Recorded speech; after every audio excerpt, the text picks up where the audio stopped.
We've had some problems here this morning. Oh, goodness.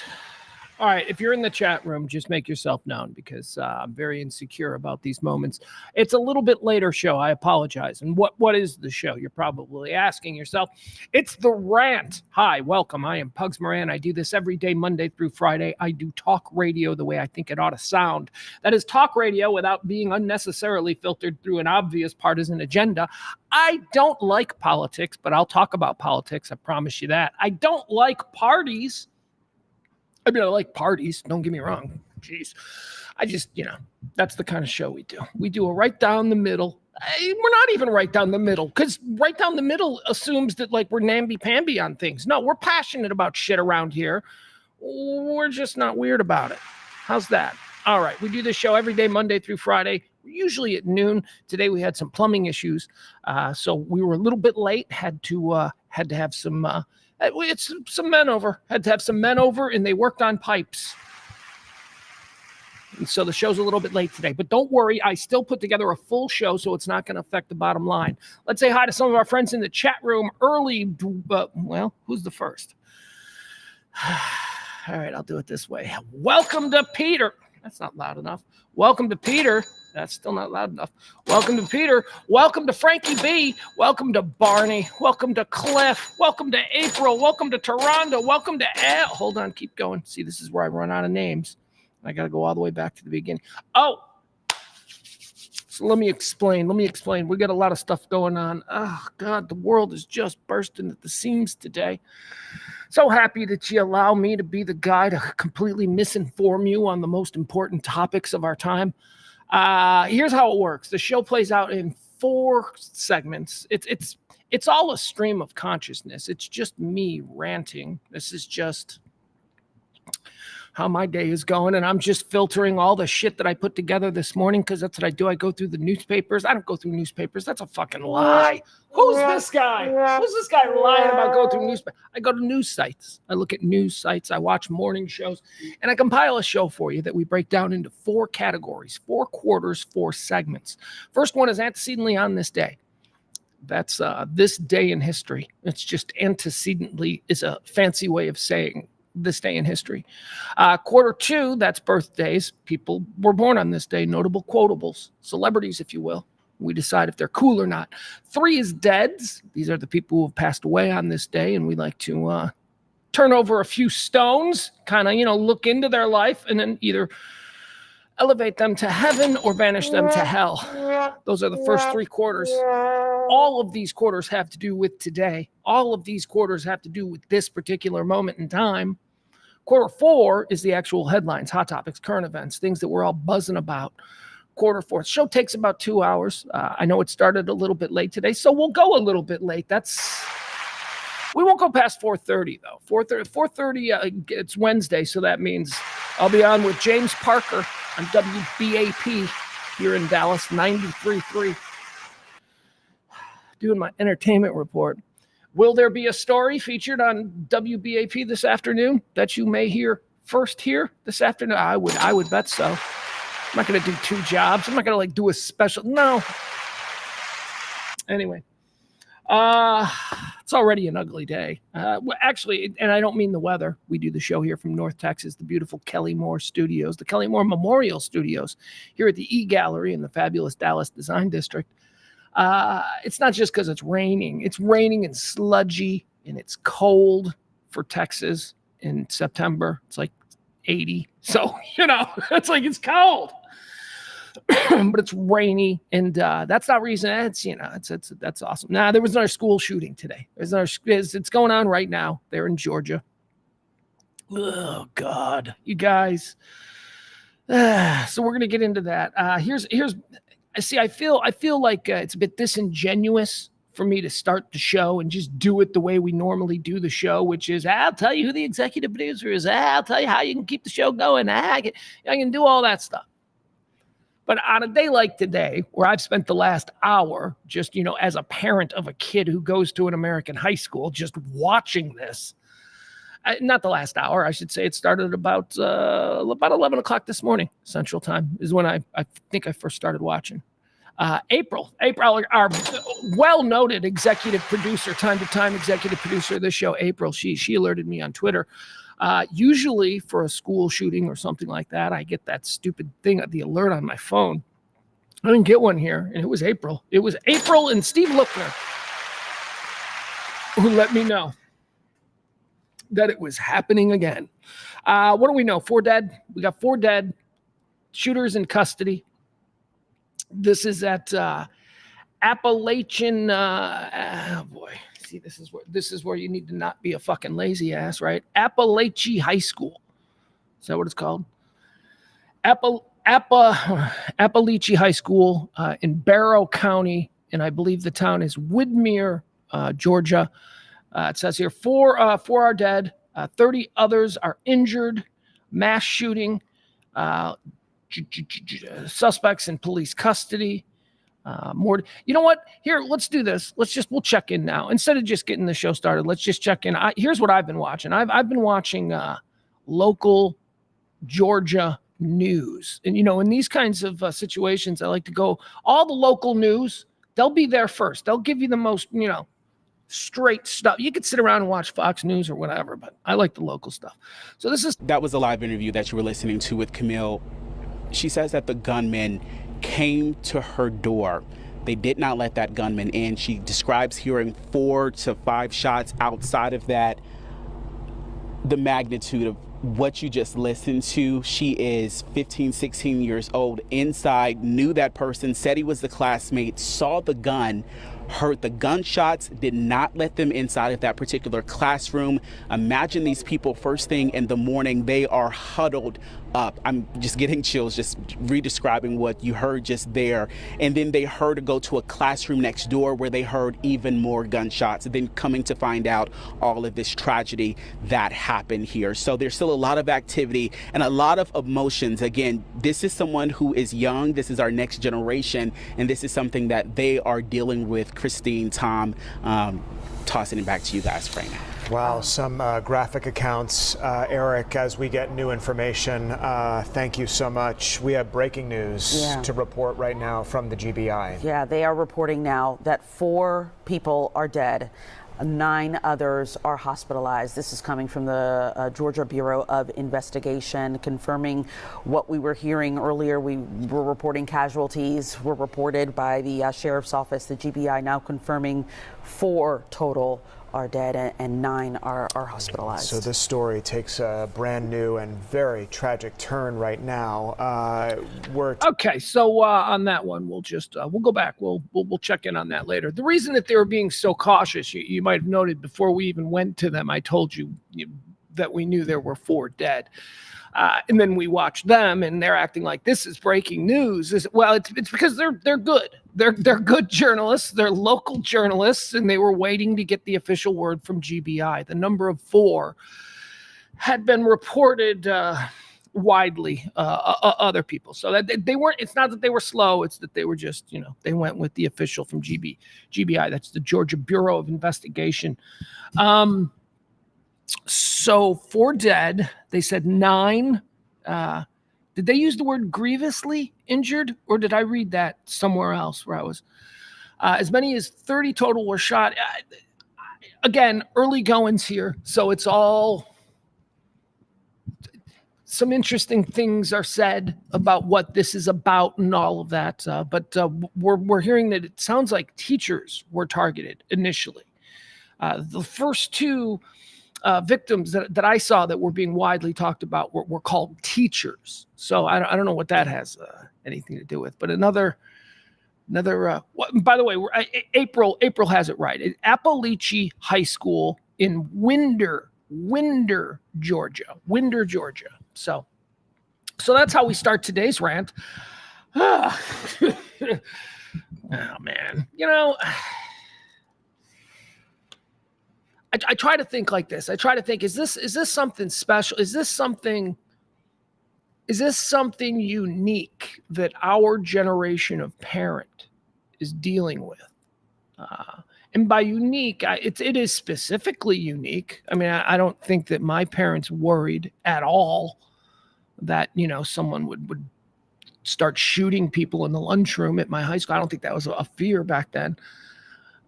But we have that fear now. So it's a specifically new fear. But is that sort of overarching existential fear of some sort of danger?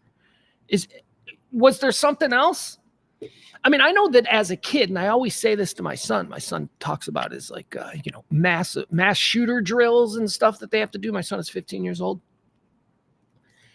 And I try to relate to him by telling him, yeah, man, when I was a kid, we had like this sort of constant fear that we had 20 minutes, that we would know that the bombs were falling and we would have 20 minutes. And that was sort of like a really ingrained thing with my generation.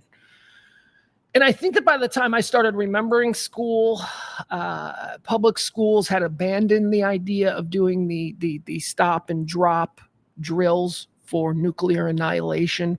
So by the time late 70s, they were like, yeah, why are we teaching kids to get under their desks? It's not going to matter. They're just going to be vaporized. So, I mean, but did my parents... Mama B, well, I just saw Mama B is in the chat room. Mama B is one of my parents. So I'm wondering if there was any kind of existential threat. Because I don't think by the 1980s, I don't think we were really, everybody was living their life like, the bombs are going to drop. I mean, it was, like I said, it was a thing that was there. It was a sort of Damocles, a metaphorical sort of Damocles. Well, that would be a metaphor. Fuck me. My point is this. I'm just wondering. Anyway, I don't know. Witch Kitty, Rob Barr, he says he remembers tornado drills. Yeah, we had tornado drills. That's it. We had tornado drills and we had fire drills. There were fire drills. So like, the kitchen caught on fire. Everybody get out. And my kid goes to a school. I don't even want to say that. Man, it doesn't matter. I was going to say my kid goes to the kind of school, and then you fill in whatever you think I was going to say. But there is no kind of school where this happens at. I mean, that's just stupid, and I'm glad I caught myself. There is no kind of school where this kind of shit happens at. It seems to happen at all kinds of schools. Although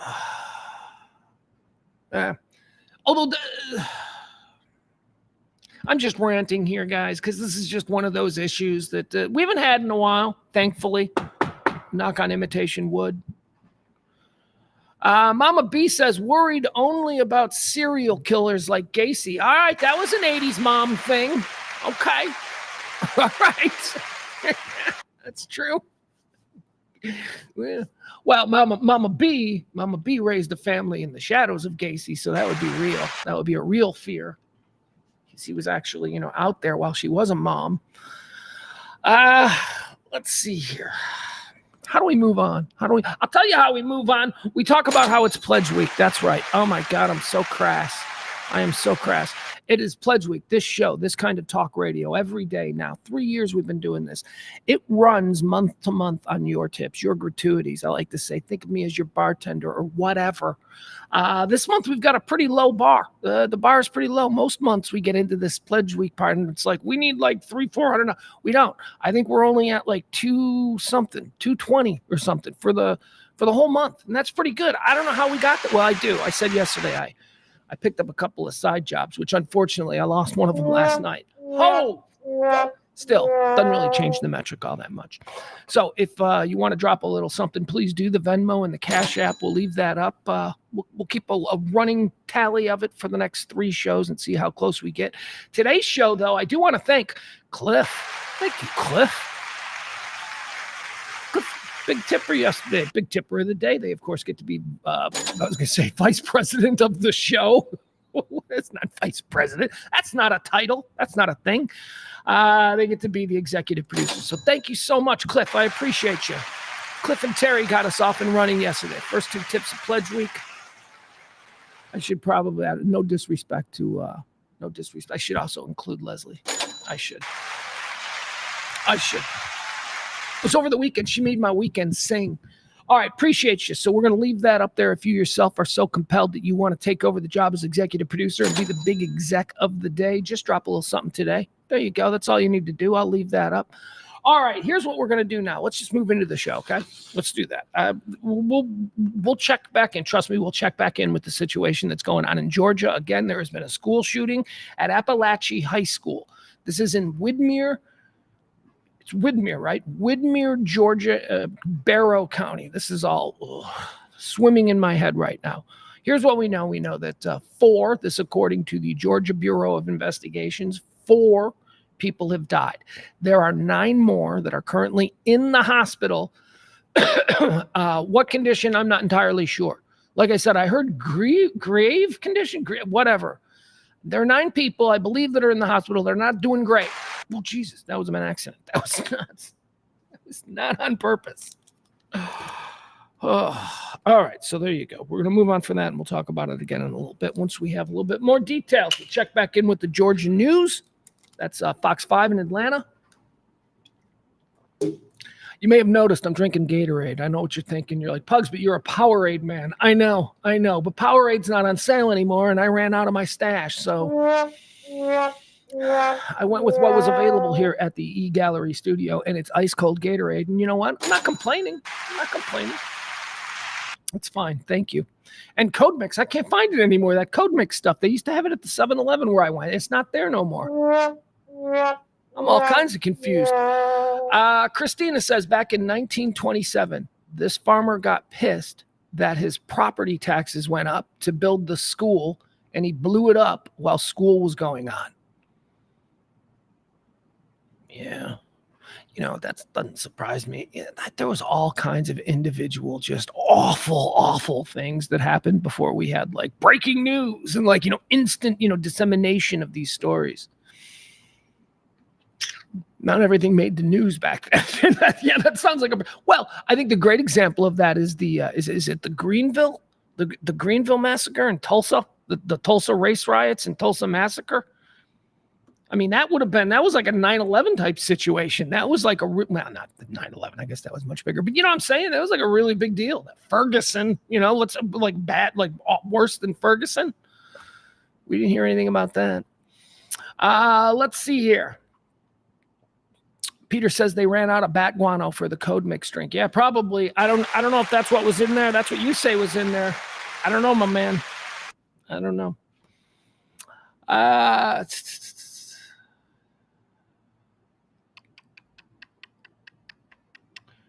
What was that? Why did I do that? I don't want to do that. There we go. Is that the way I want it? All right. Sorry. I'm still trying to work my way through this. Brand new. Bear with me for a second. This new Restream platform. All right, let's get started. Here we go. 4 quarters. The first quarter, we'll get rolling here. Antecedently on this day, these are events that have helped shape our understanding of this day.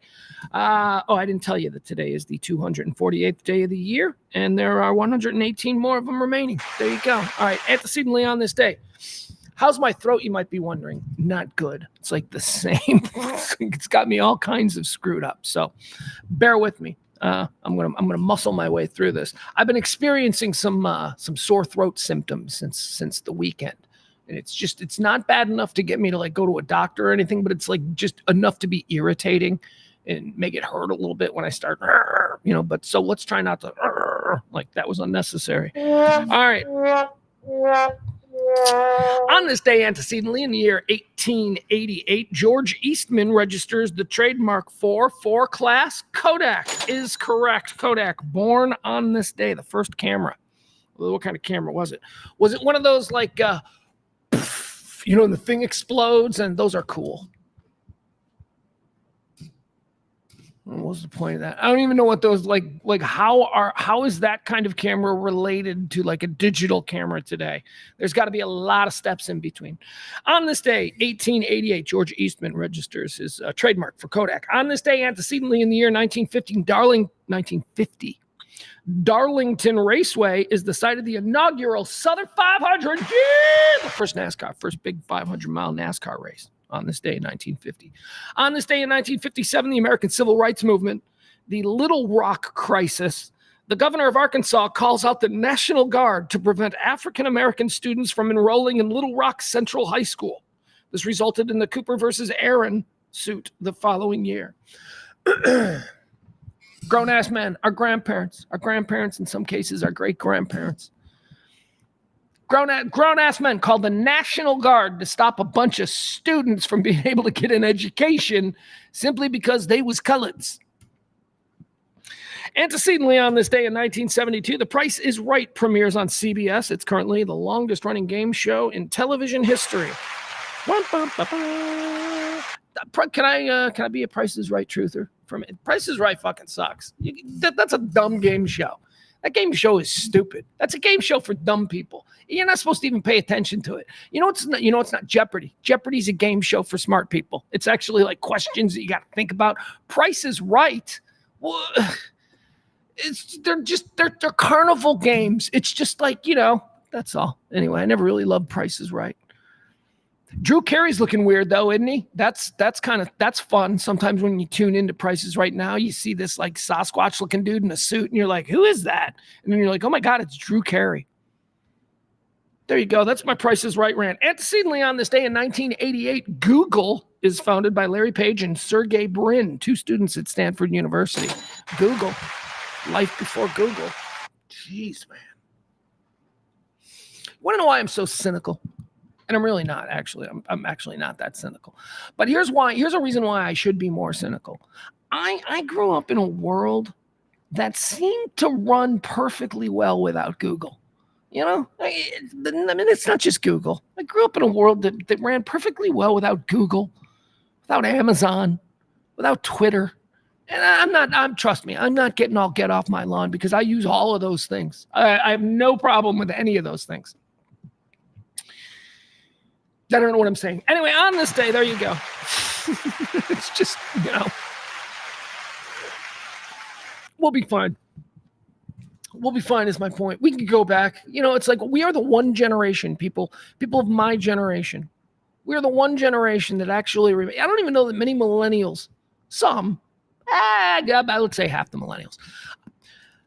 We remember, what the world was like before all this nonsense. And sure, the world is easier now, and there are benefits, and there are certainly negatives to it all. But we're the ones we're going to need us. When this all goes dark, and it might. I'm not saying it is. I don't know. Could. Who knows? I don't bet on anything anymore. But when it all goes dark, we're going to be your Sherpas. We're going to be the ones you're going to lean on when you need shit. When you don't understand how the world doesn't work without. We're going to teach y'all how to ride bikes over to your friend's house instead of just being able to converse with them in the. You're in your house. No, we're going to teach you all kinds of things. We're gonna give you lessons on how to be a human being face to face with other people. That's going to be a big one. We're going to be good at that. Gen X and some millennials, not many millennials, but some. Maybe half. Who knows? Anyway, Google. If you could snap your fingers and make Google go away, would you? Think about this for a second. If you could just snap your fingers right now and make Google go away, would you? I think the obvious answer is fuck no. Why would we do that? So I guess when you ask the bigger question of is Google good or bad, I think that answers it. I think we all appreciate having Google.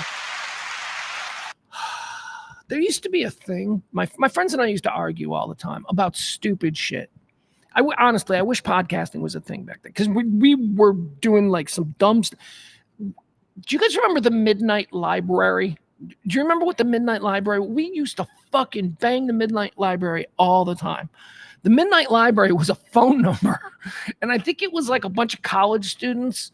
It was a phone number that you could call if you were having an argument about something, and you could call this number and you would talk to somebody and they would research it for you like right there and get you and it was free. It was free. It was it was like 1-800 or whatever, but so your parents paid for it on their bill. But we used to use Midnight Library all the time. And now Google has completely like ruined the art of the good con, the art of bullshit. Like I used to be able to tell stories to people and they weren't like fact checking you as you used to be able to, but still I wouldn't give up Google. I like Google. I need Google. Google's too important. All right, there you go. That's going to do it. Those are antecedently on this day. Let's do the birthdays. These are people who claim it's their birthday. I don't know. They say it is. Born on this day in 1941. How about Ken Harrelson? Ken Harrelson, you don't know who he is. It doesn't matter. This one's for me. The rest will be for you. This one's for me. Ken Harrelson is the legendary voice of the Chicago White Sox. You can put it on the board. Yes.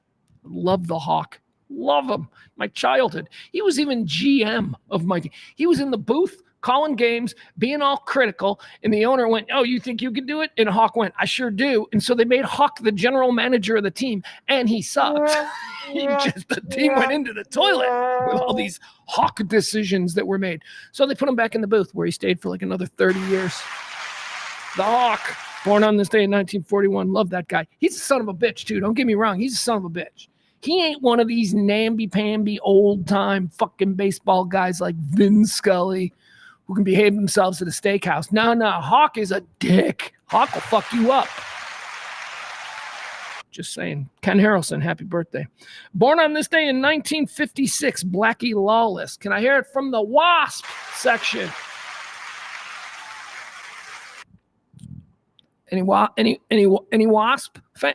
No. All right. Blackie Lawless, American singer-songwriter. Wasp. Born on this day in 1956. Born on this day in 1958, Dr. Drew Pinsky. Like Dr. Drew. Dr. Drew, I like Dr. Drew. He's a good dude. He's good. He's a nice guy. He's a nice guy. I've broken bread with him. He's a good dude. A couple glasses of wine, some good conversations. Dr. Drew, he's fun.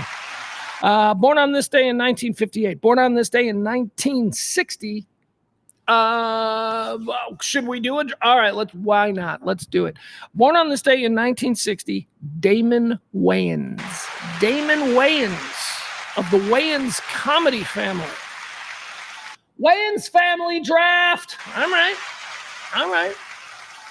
I'll do a Wayans family draft. With the first pick for the Wayans family draft, I'm going to go with our birthday boy, Damon. I'm going with Damon. You know why I'm going with Damon Wayans? Because Damon Wayans, above and beyond all the other Wayanses, Damon Wayans is the best stand-up comedian. Damon Wayans was really, really funny as a stand-up comedian. Damon Wayans, number one. Damon Wayans, number one in the Wayans family draft. Number two, I'm going to go with Keenan Ivory. I'm going with Keenan Ivory. Now, a lot of people might have thought that I should have gone with Keenan Ivory first over Damon, because Keenan Ivory is, of course, the creator and star of Living Color. Or was it In Living Color? I don't know.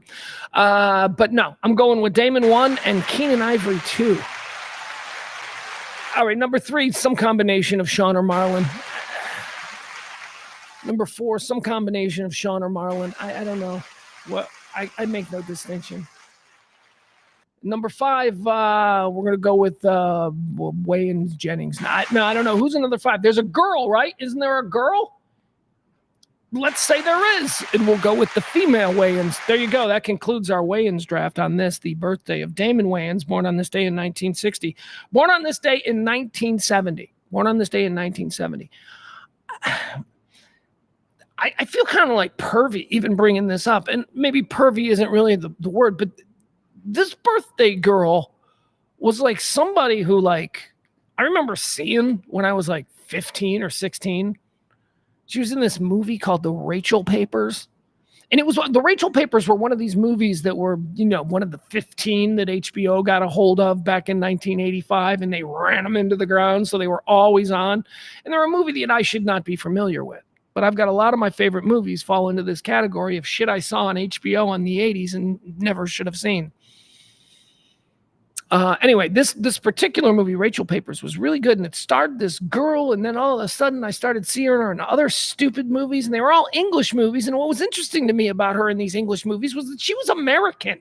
Why was she the American girl in all of these English movies? Well, it turns out that she's the daughter of Donovan, pop singer Donovan. They call me Mellow Yellow. And I guess she spent a lot of time in England over there with her pop singer father, Donovan, or maybe not. I don't know. But then she did Say Anything, right? And we're talking about Ione Skye. Ione Skye is having a birthday today. I was like madly in love with her. I just thought that she was, and not, this is why I say I feel pervy, but this isn't really a pervy thing. I like, she was so untouchable.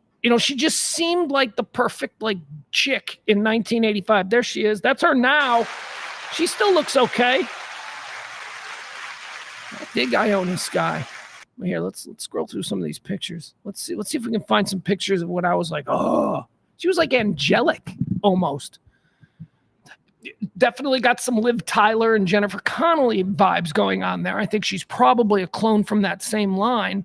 A little toothy. I don't think I've ever noticed that before.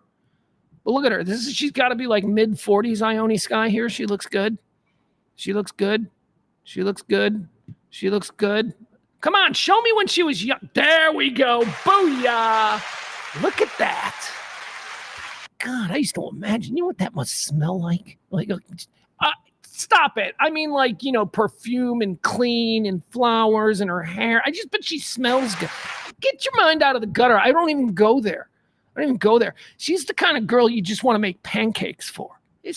Don't even be a perv. Look at her. She seems like you want to wrap her in bubble wrap. That's how I felt in 1986. Whoa, Jesus, she does. She's got kind of a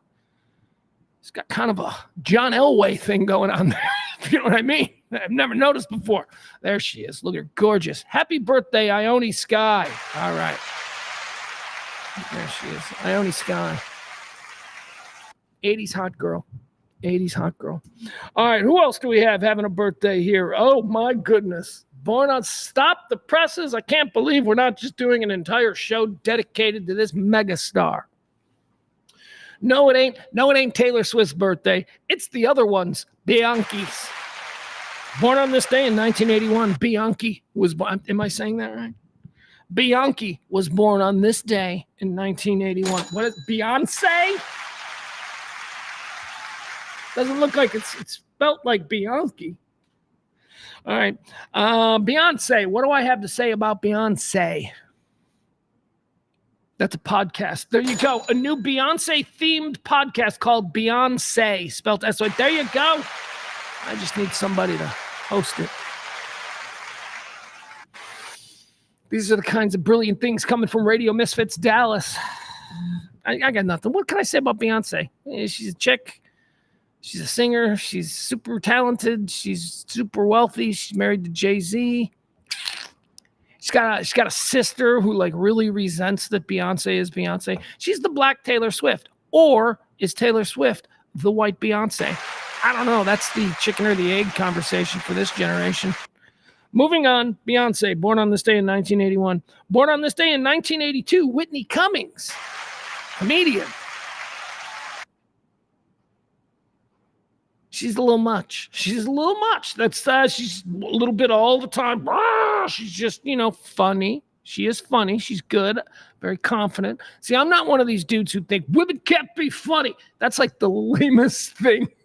So I think Whitney Cummings is actually a very funny comedian. See what I did there? I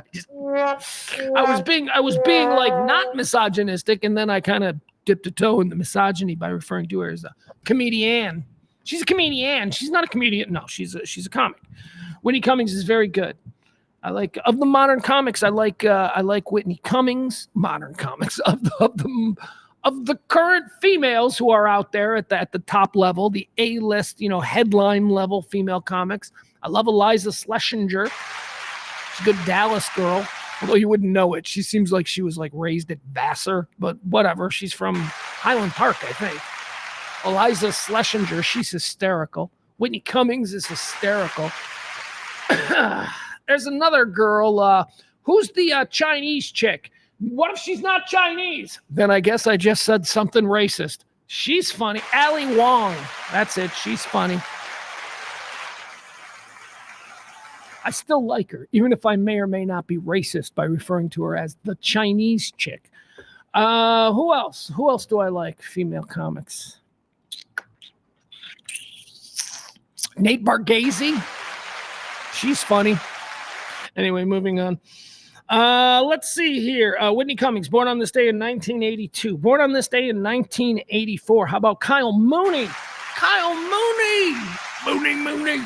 Kyle Mooney is one of the most underrated people in the history of Saturday Night Live. Oh, sure. You can't even figure it. You're like, who? Wait, who? I'm trying to think. Kyle Mooney. No. No, that's not him.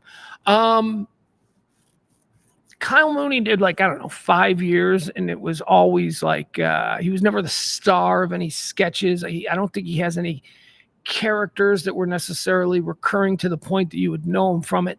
Kyle Mooney was always a dude who starred in sketches that appeared in the last 15 minutes of any Saturday Night Live episodes. And if you're like me, a Saturday Night Live historian, you know that that is the ground where you are either going to see a Saturday Night Live sketch that you will be talking about for 10 years, or something that is so stupid you can't believe it made it on TV. And that's where Kyle Mooney lived. Kyle Mooney's very funny.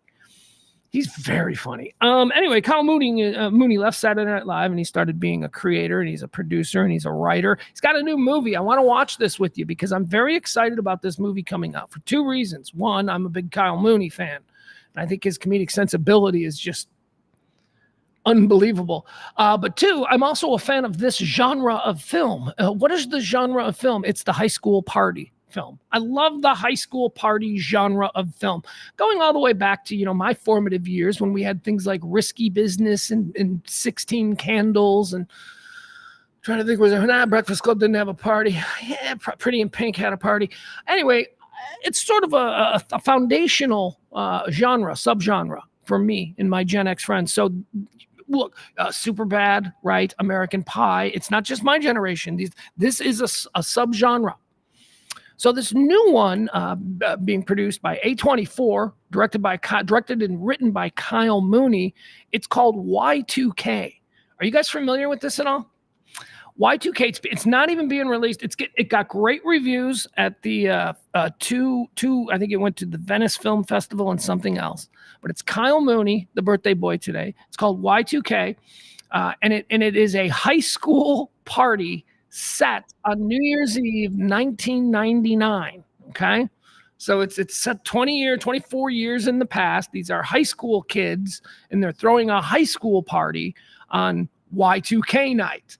And what the movie does is it dramatizes what if Y2K really did happen? What if all the things?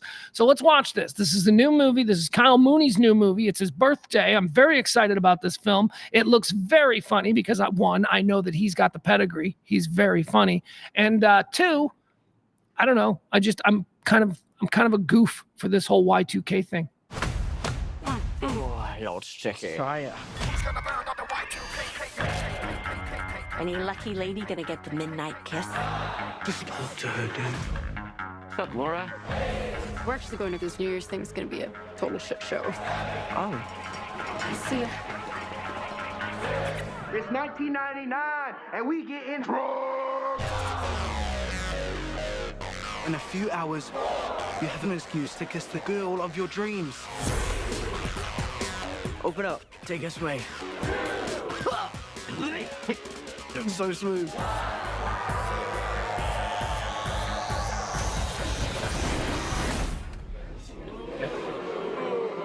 Y2K is real.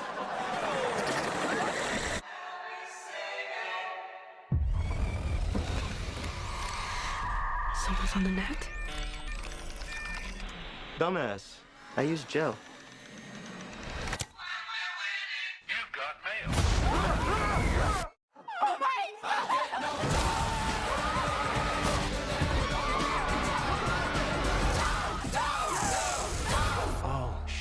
A Tamagotchi just drilled through a chick's head. Come on, we gotta go. We are experiencing major problems as a result of the Y2K breakdown. Bye-bye, human race. We're talking global computer apocalypse. Sorry, guys. I guess you're fucked. They made a video and everything. That's All right, that's Kyle Mooney. That's the guy that's the writer-director of this, the guy I told you who's so funny. That's Kyle. That's him. So there you go. Maybe you remember him from Saturday Night Live. I don't know. Race. We're talking global computer apocalypse. Sorry, guys. I guess you're fucked. They made a video and everything. That's crazy.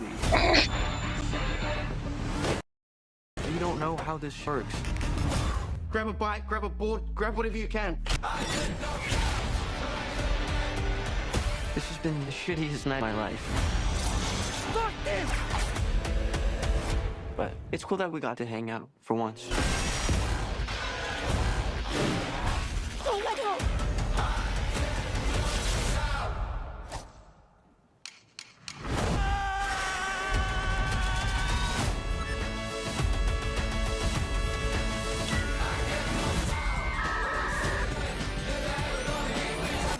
I get knocked out, but I get up again. All right. I think that looks good. I think I'm very excited about that. Kyle Mooney, I'm a big fan of. So there you go. Good to see him. He's getting into movies. Could be, who knows? He could be the next John Landis. He could be the next Ivan Reitman. He could be the not John Hughes. There's only one John Hughes. Sorry about that. All right, let's see here. What else do we have? Oh my God, I X'd out of my. I still say X'd out. Is that an old person thing? Is that like something that's like, oh my God, listen how old he is? Is that X'd out? I X'd out of this. Kevin Barber says Kyle Mooney is hilarious in Hey Ladies. Man, I'm telling you, you want to distract me from doing what I need to do? Bring up Hey Ladies. Oh my God. I got to rewatch Hey Ladies for like the 5th time.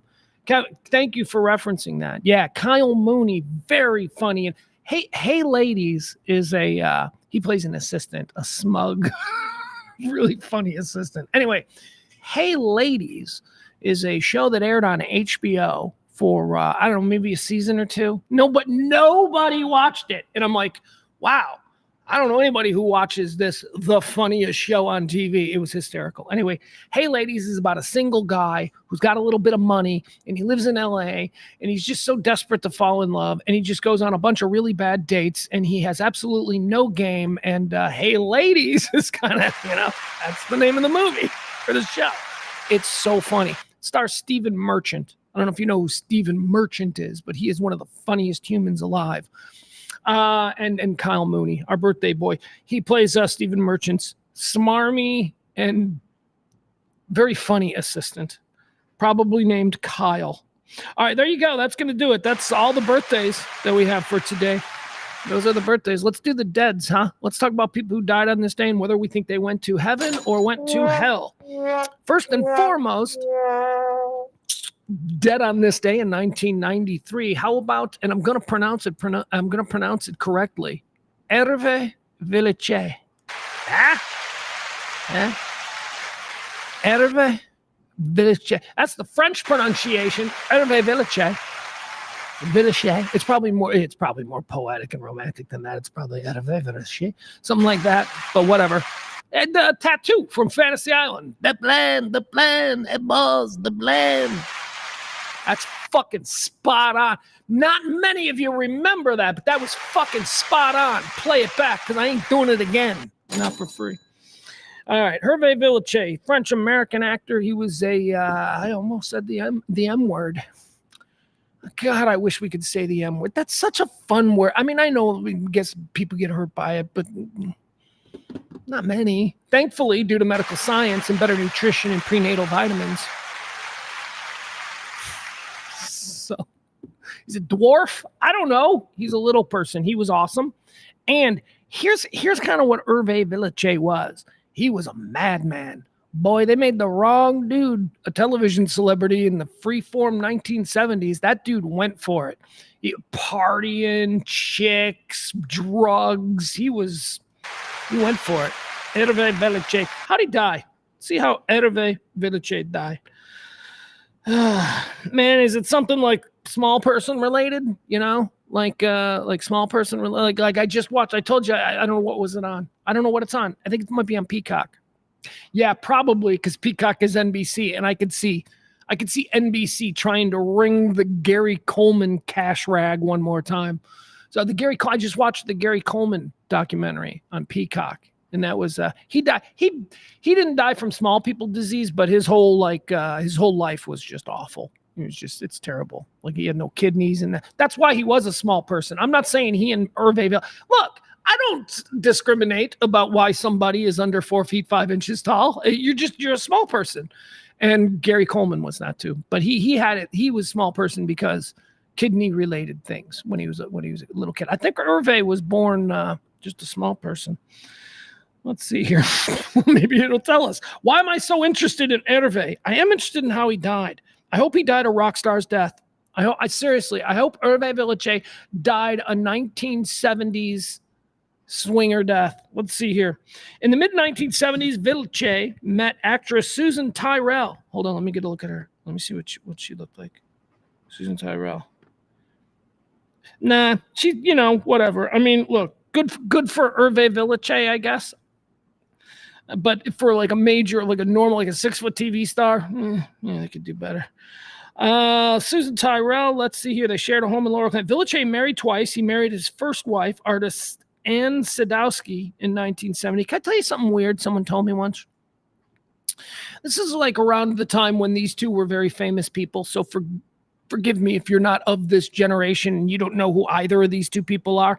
But I remember being very little and someone telling me, like, and listening to two grown-up men discuss this. It was like, it's how we get our sexual education. I remember two grown-up men talking about Susan Anton dating Hervé Villechaize, and then these two grown-up men started discussing what that must be like sexually. And I'm like 8 or 9 or something. I'm like just listening to this going, I don't even know how this works, but this is some, and they were laughing, and then I don't know. Anyway, how'd he die? Let's see how he died. Villechaize, oh God, he killed himself. He killed himself. Fuck. Oh my God, I suck. Christine, my favorite midge. Is that a T? It looks like my favorite midge. Christine says my favorite midge. Adam Reyna says about Stephen Merchant, co-creator of The Office. Yeah, he was Ricky Gervais's writing partner back in the day. He's very funny. All right, there you go. Hervé Villechaize. Where'd he go? So where's he at? Heaven or hell? He's heaven. Okay. I feel like I made fun of him, and then I learned that he died from suicide, and so now I feel like shit. So we're putting him in heaven. Dead on this day in 2006. I'm not going to have any regrets about my thoughts on this guy because my thoughts on this guy are very well documented, okay? Don't be upset. I know he means a lot to you millennials, not me, Gen X. But whatever. Who do we have? We had that Hannah guy from the Columbus Zoo. You kids had Steve Irwin. Steve Irwin died on this day in 2006. Now, Steve Irwin was a cool guy. He seemed fine, man. He seemed to be leaning a little bit heavily into the whole Crocodile Dundee thing. Hey, find your own voice, dude. But whatever. He seemed fine. I always imagined that he smelled like body odor, like because those clothes that he wore, you always wore the same thing, and he was always out in you always imagined he was sweating, like he was doing something where he was sweating, but he was also in water. I bet his feet smelled really bad, like a combination of those boots and dry athlete's foot stank. I just always imagined that, like, if you were hanging out with Steve, he would be one of those guys. You ever hang out with your buddies and you're out in a bar and you're all standing together and you realize that one of you has BO and you just know that it ain't you? You're like, it ain't me. And you're like, and then it turns out that like one of your buddies put on a shirt that wasn't clean, and it's not that he's the dirty guy. It's just that the shirt isn't clean. Anyway, that's what I imagine Steve Irwin always smelling like. All right, so now let's get to the bigger question about this icon to millennial children. He died doing what he loved. I mean, fucking with wildlife. That's what he did. Steve Irwin, it's not sad. It's not a tragedy. Steve Irwin was down in the water fucking with wildlife, and like a barracuda or something stabbed him through the heart with its stabby thing. Okay, not a tragedy. It's not a tragedy in any way, shape, or form. There are, and I hate to go dark on this, but there are parents in Georgia who are experiencing a real tragedy. So when you act like the whole Steve Irwin thing was sad, you're kind of broken inside. That was a bit harsh. I came in a little bit hot on that one. I don't even mean it. Steve Irwin is like, I always bring it back to the Siegfried and Roy show where the people got to see a lion or tiger, whatever the fuck it is, tiger do exactly what a tiger is supposed to do in that situation. The reason why it's such a great act is because the tiger never ate the dudes. The tigers, you put a man next to a tiger on stage and a normal person goes, yeah, that person's gonna get eaten. And then somebody goes, oh, you really think so? Well, here, would you like to buy a ticket to see what happens? And then you buy a ticket, and when they're not eaten, you're like, oh, that was a great show. But that's the trick. Not getting eaten is the trick. What is supposed to happen is that the tiger is supposed to eat the human every time, 10 out of 10 times, okay? So Siegfried and Roy, they did this bit for like 20 years, and then one show, the tiger ate Roy. And, people were like, what? That's not supposed to happen. And I'm like, no, that is exactly what's supposed to happen. You have just bought into a construct that was faulty from the get-go. Same with people, you see these dudes, I'm going to walk across these 2 skyscrapers on a tightrope. I mean, you're going to fall. You're going to fall. You can't do that. The human foot is not built to do that. You're going to fall. You're going to die. And then, they make it and you're like, wow, all right, that was cool. And then somebody else goes, I can do it too. And you're like, he's going to fall. That one's going to fall. That's what's supposed to happen. Steve Irwin spent a career doing shit that was pretty cool. Like, oh my God, he put his head inside a crocodile's mouth. You're not supposed to be able to put your head inside a crocodile's mouth. So Steve Irwin died fucking with wildlife. And what happened is what happened. He stopped being lucky. But he's going to heaven because Steve Irwin, I know a lot of kids liked him, and he seemed pretty funny. He seemed harmless. But his death was not a tragedy. His death was expected. That is what, one of these days, Steve, you keep fucking with wildlife. One of these days, Steve. And one of these days came. Dead on this day in 2006. Dead on this day in 2014, Joan Rivers. Joan Rivers. Hold on a sec. Hold on. Whoa. I lost my place here, my friends.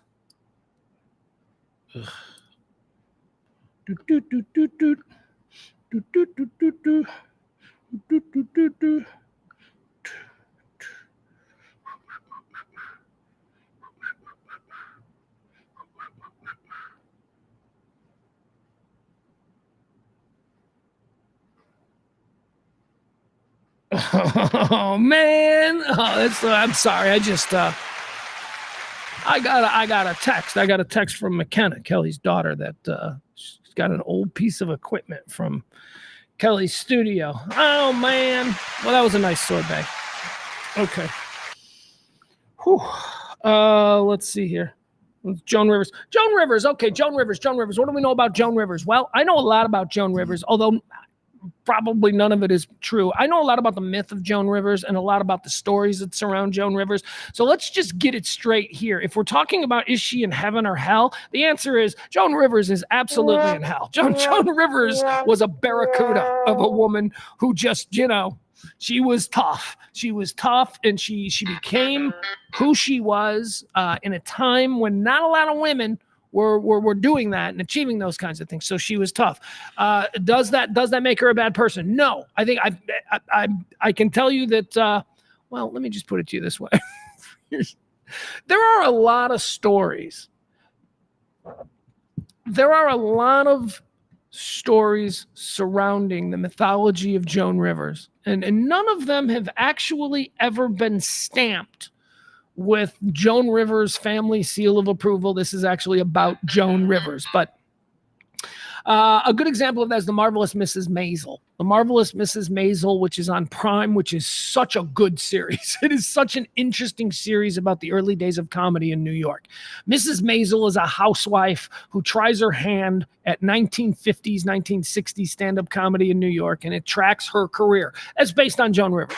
It was originally pitched as the Joan Rivers origin story series, but there was a falling out between the family and them, and then something happened, whatever. So they just created The Marvelous Mrs. Maisel. But all of those stories are very closely related to actual things that Joan Rivers wrote about in her multitude of biographies. Anyway, so there's that. Then there's Hack on HBO, which is another show that was inside. I think that one might actually be directed or might have something to do with Melissa Rivers. Hack stars Jean Smart. It's the story of an aging female, ceiling-busting female comedian who Jean Smart plays, who is trying desperately to make her act hip again. So she hires a young female writer, a young hip, gender fluid, trans pronouns kind of young writer to hip up her act. Hack is very good. It's supposed to be about what Joan Rivers went through in the later stages of her Vegas career and all that stuff. Okay, so I'm done. That's all. I don't know what else I could say about Joan Rivers. She seemed cool, right? She's definitely going to hell. But also, she was funny. She was really funny. Dead on this day in 2021, Willard Scott. Willard Scott was the Willard Scott. Did he live to be 100? The irony there. Nope, not even close. Willard Scott was the weatherman on the Today Show in the 70s and the 80s and a good portion of the 90s.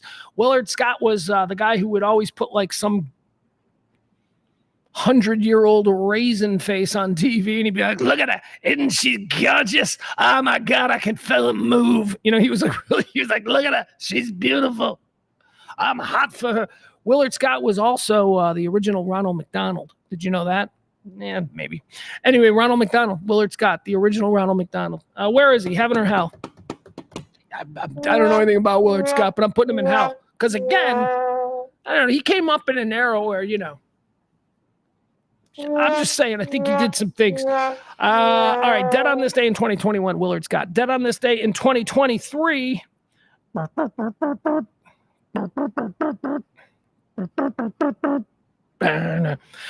Steve Harwell. Hey now, he's a dead guy. He's Steve Harwell from Smash Mouth. Hey now, he's a dead guy, was a rock star, but now dead. I just made that up. That's how good I am. That's the level of my talent. Steve Harwell, the American singer of Smash Mouth, he died 1 year ago today. I think he was, how did he die? Do we need to look this up? Ugh. All right, let's see. No, you know what? I remember he was a troubled guy. I don't know. We don't need to look into it. He's Steve Harwell from the Shrek movie song, right? Isn't that where All Star came from? The Shrek movie or something like that? All right, that's going to do it, folks. I would once again like to thank our executive producer of today's show, the lovely, I shouldn't say that. That's sort of feminine. I don't mean to do that. Cliff's a dude. Cliff is a dude. And Cliff is the executive producer of today's show. Thank you so much to Cliff.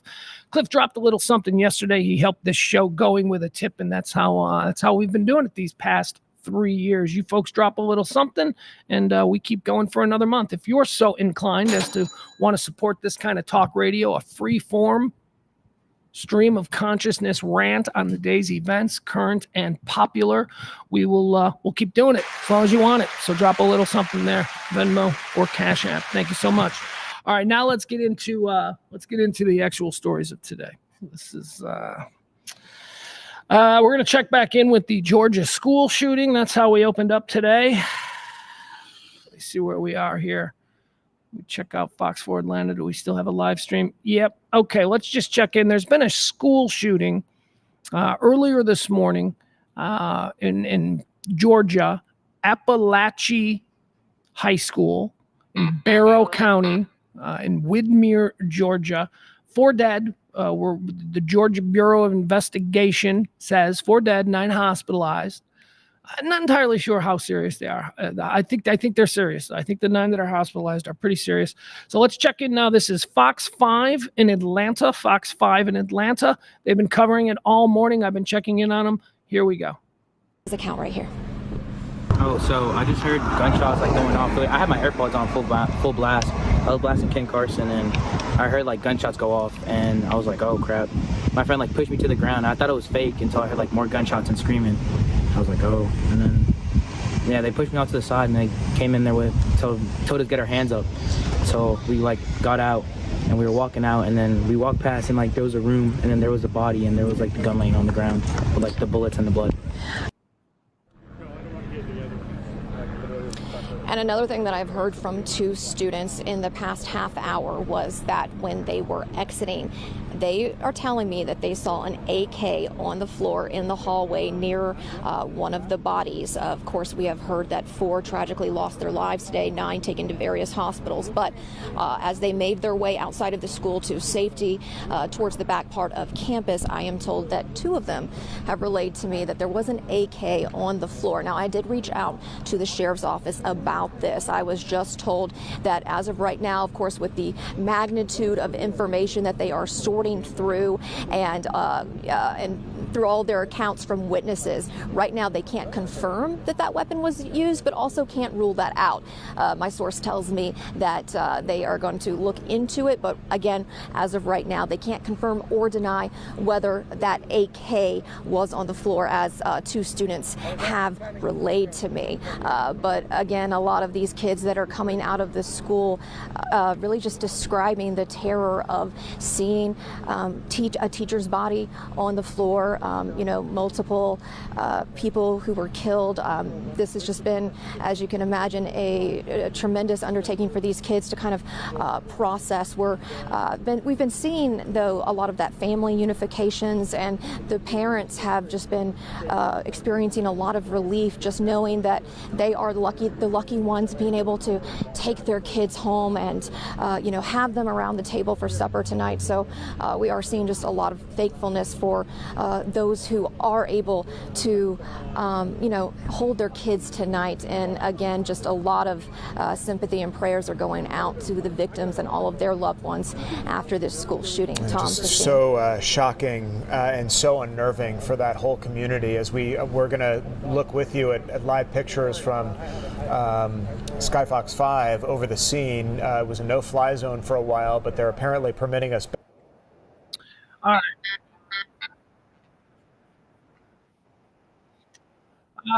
Thank you again to Fox 5 in Atlanta, their live coverage.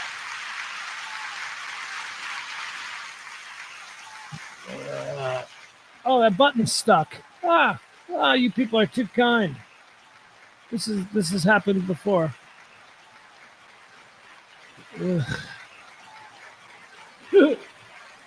All right, hold on. We're gonna go without sound for a minute.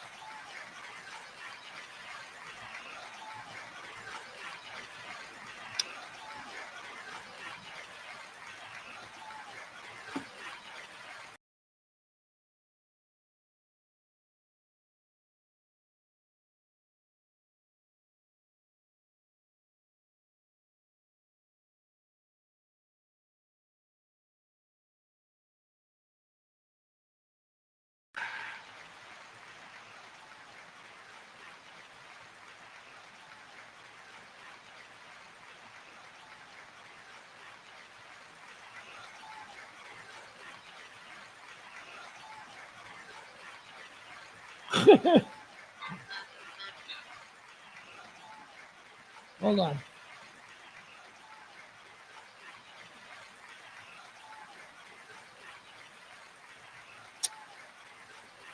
Well, this has happened at a really inopportune time for me. Oh, there you go.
All right. Hold on. All right. Now, chat room, I'm going to need you to tell me, how does this sound? I realize it's going to take about 25, 30 seconds. Does it sound okay? Does it sound? There we go. See, I was tempting fate there. I hit the button again just to see what would happen. You're going to scare me away from doing what I do. All right. Yeah, so we're talking about the situation in Widmer, Georgia, Appalachia High School. This is, by the way, this place is about, they say it's about 50 miles northeast of Atlanta. So, you know, if you're here in North Texas or Dallas area, I mean, I guess that's like Greenville, maybe. Like it's as far from Dallas as like Greenville is.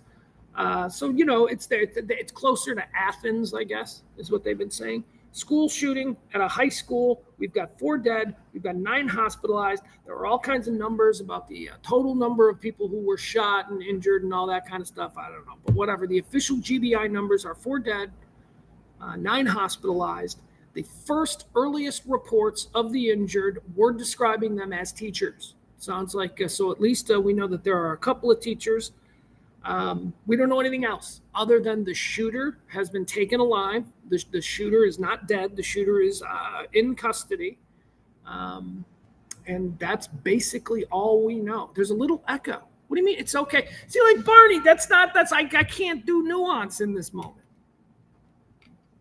So 1, 2, 1, 2. Is this either this is working like you're hearing this or it's not? But there's always a little echo. We like that. We're doing that on purpose. Little echo's okay. Sounds good. All right, April. You know what, April, Cliff. If Cliff was around, April, you've earned my trust in these areas. Hold on.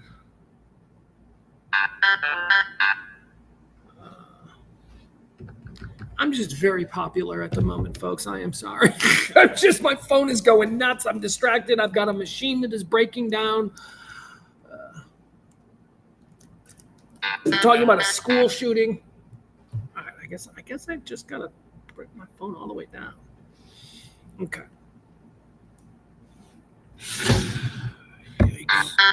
Why? I silenced everything. I hate my phone. I hate that I don't know how to do shit with my phone. I hate that I thought. Seriously, man. I just silenced everything. And then like a minute later, it's like, yeah, no, you didn't silence this. Oh, you mean you want everything silenced? Yeah, I want everything. That's why I silenced everything.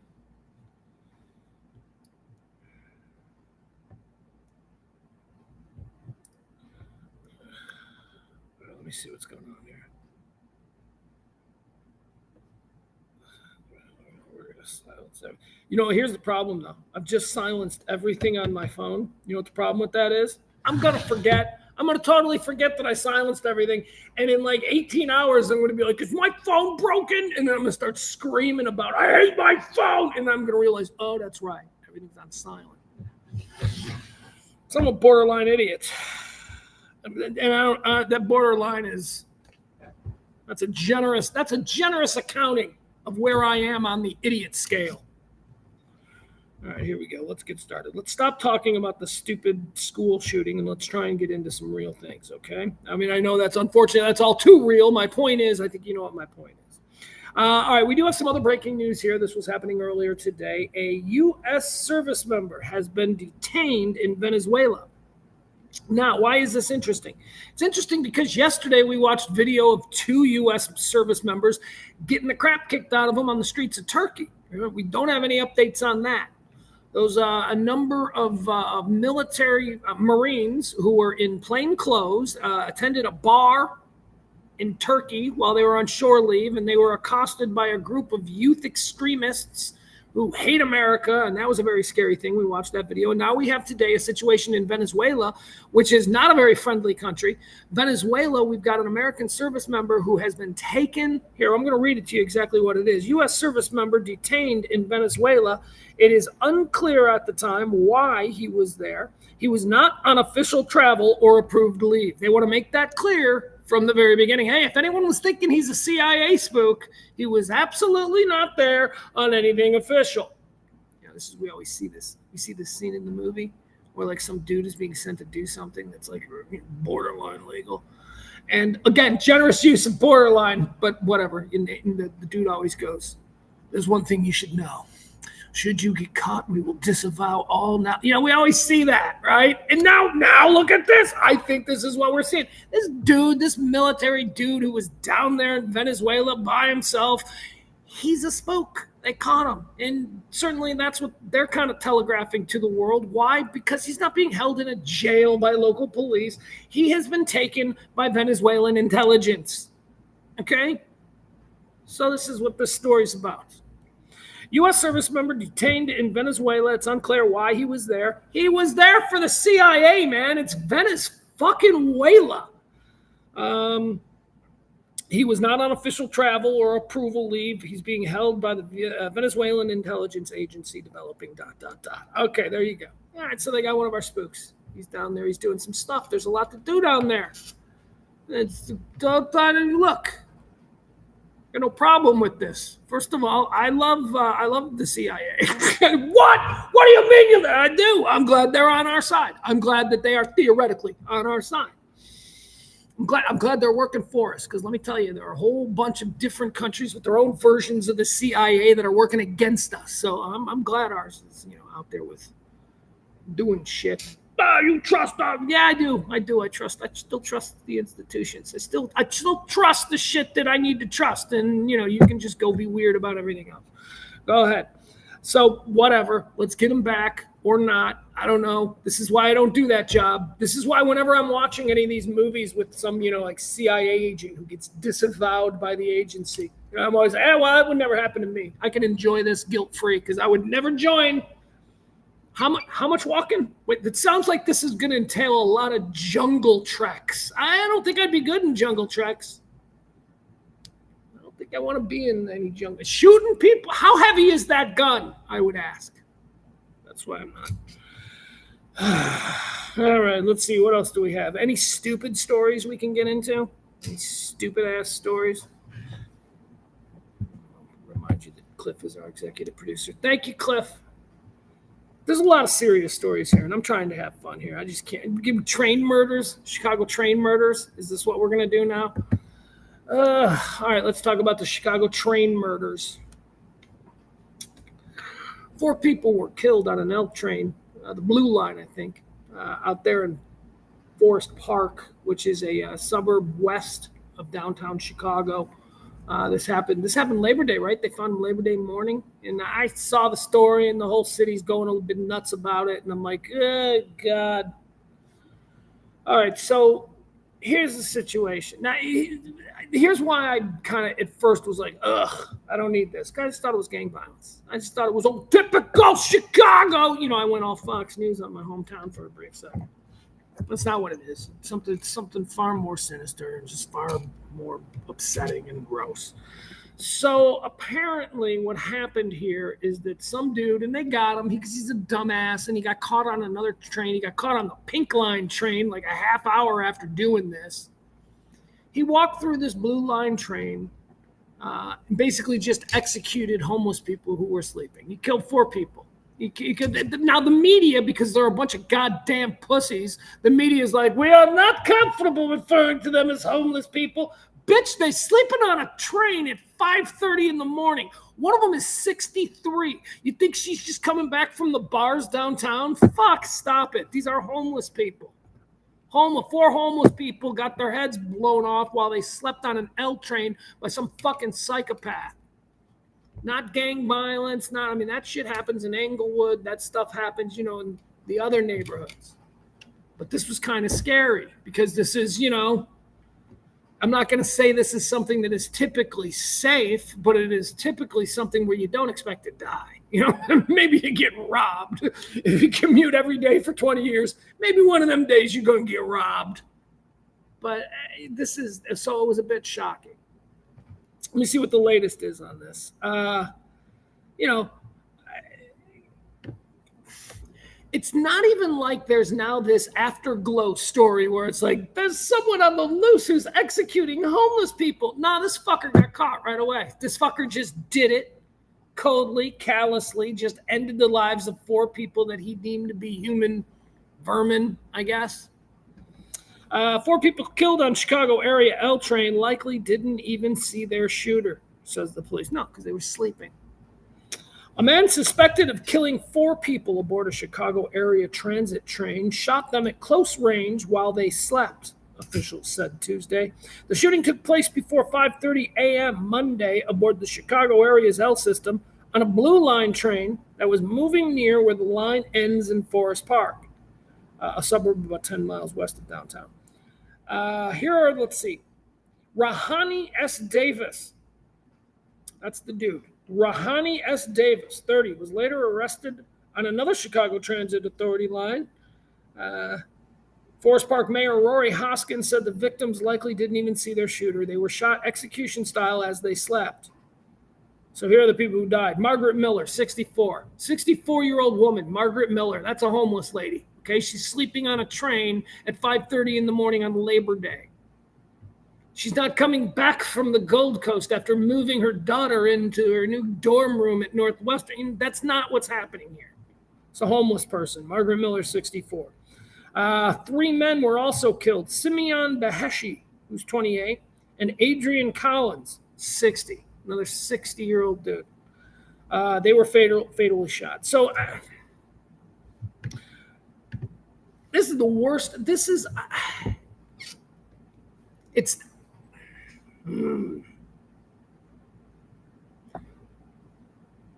When I say this is the worst kind of murder, I don't mean that in that, gunning a kid down is a word. No. That's not what I mean. I'm not talking about the value of the individual deceased life. I'm not talking about that.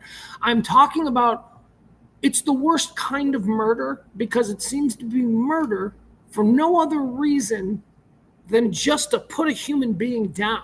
Is this a sociopath who wants to experience a godlike feeling?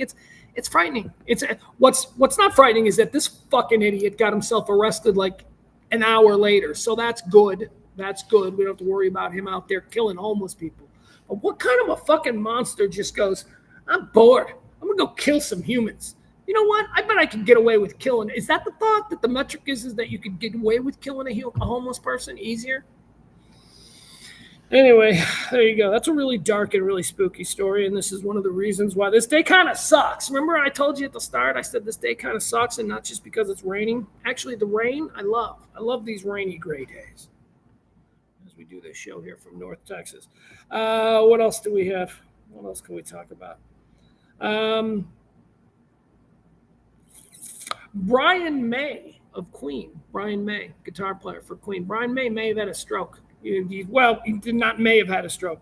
Brian May has had a stroke. Brian May, the guitar player for Queen, had a stroke last week. How's that? It was very quiet. We were talking about this with the Madonna illness. Remember the mystery Madonna illness from like a year ago where she was in the hospital? And then I think Lady Gaga also had a mystery thing where Jamie fucking Fox was like in a hospital for a year, and we still don't know what the fuck that was about. Brian May had a stroke last week, and the media didn't get a hold of it. My point is this. There is some celebrity publicity firm or something that has cracked the code on how to keep, medical emergencies quiet from the media.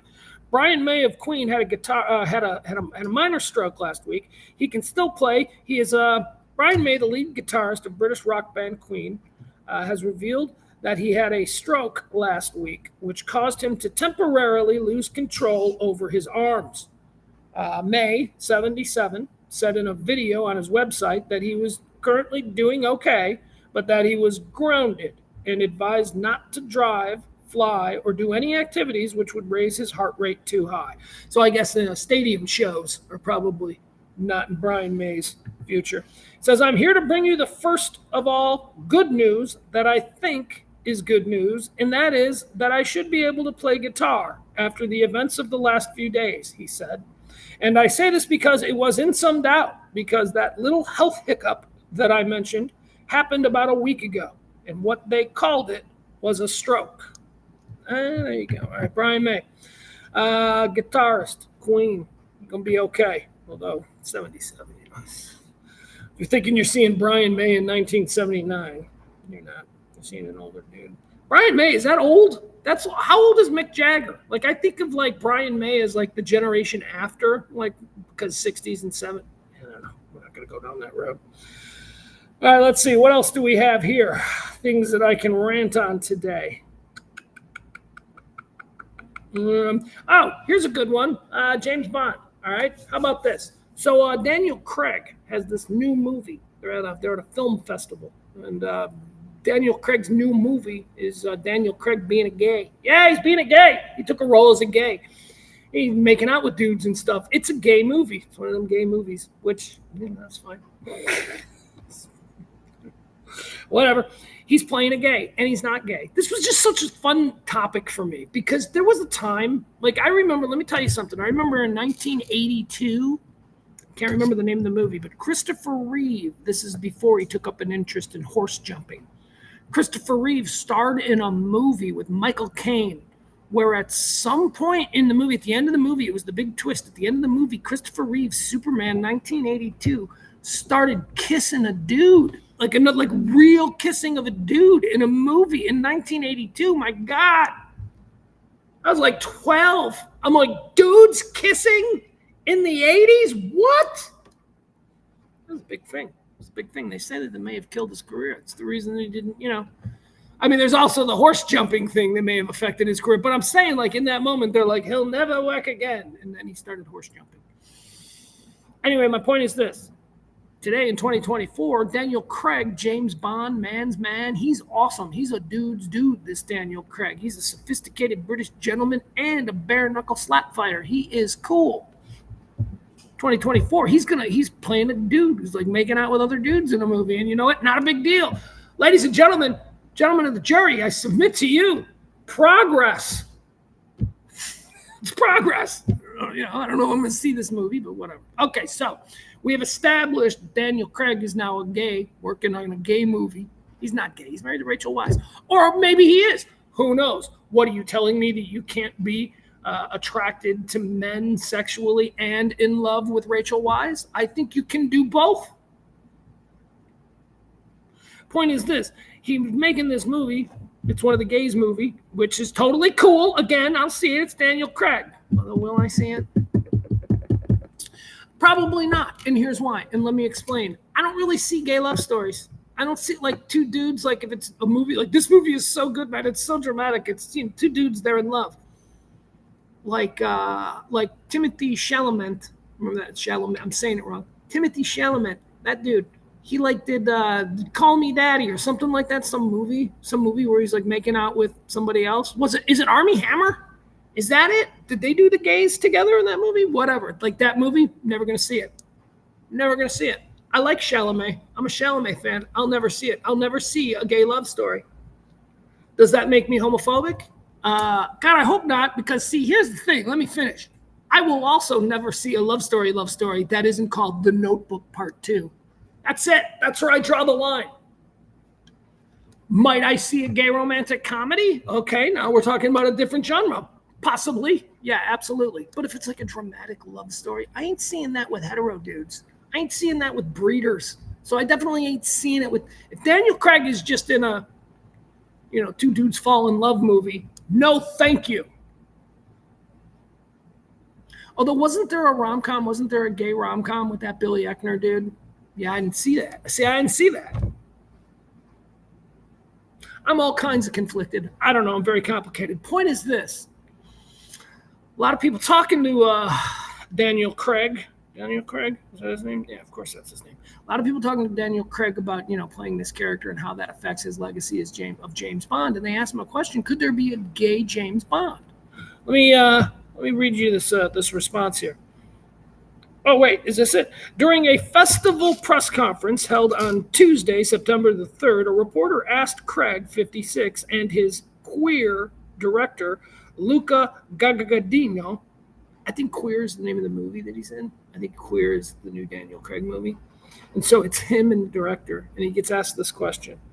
The director was asked whether they thought the iconic British spy character, James Bond, could be depicted as gay, while asking Guadagnino, 53, what went into casting Craig for this new film. All right, so here's what he says. So here's what the director says. He says, guys, let's be adults in this room for a second, the director responded. After the question drew laughter from Daniel Craig and a number of press in attendance, he said, there is no way around the fact that nobody would ever know James Bond's desires, period. I think we're pretty clear on James Bond's desires. He likes chicks, okay? James Bond likes chicks. You can make, if you want to make another spy, spy story, and you have that dude be gay, that's fine. But James Bond, you just have to acknowledge that historically, the character of James Bond was very front and center about his sexuality. In fact, it was kind of the driving force of the success of the James Bond films, that he could seduce these global beauties at will. He's not gay. It's obvious he's not gay. Why did this dude answer? He should have just said, look, yeah, James Bond's not gay. He's not. Now, here's where this becomes a problem. This is so stupid. So it's kind of like, is Santa Claus black, right? Like if you go into a black neighborhood, during what's a black neighborhood? Well, it's a neighborhood where it's predominantly, I come from a very segregated part of Chicago, so that's my reality. That there are things called black neighborhoods. So if I'm sitting here talking about them, it's not that I'm racist. It's that I'm describing in reality where I'm from. So you go through a black neighborhood, and I used to, as a kid, see black Santa Clauses, and I used to think,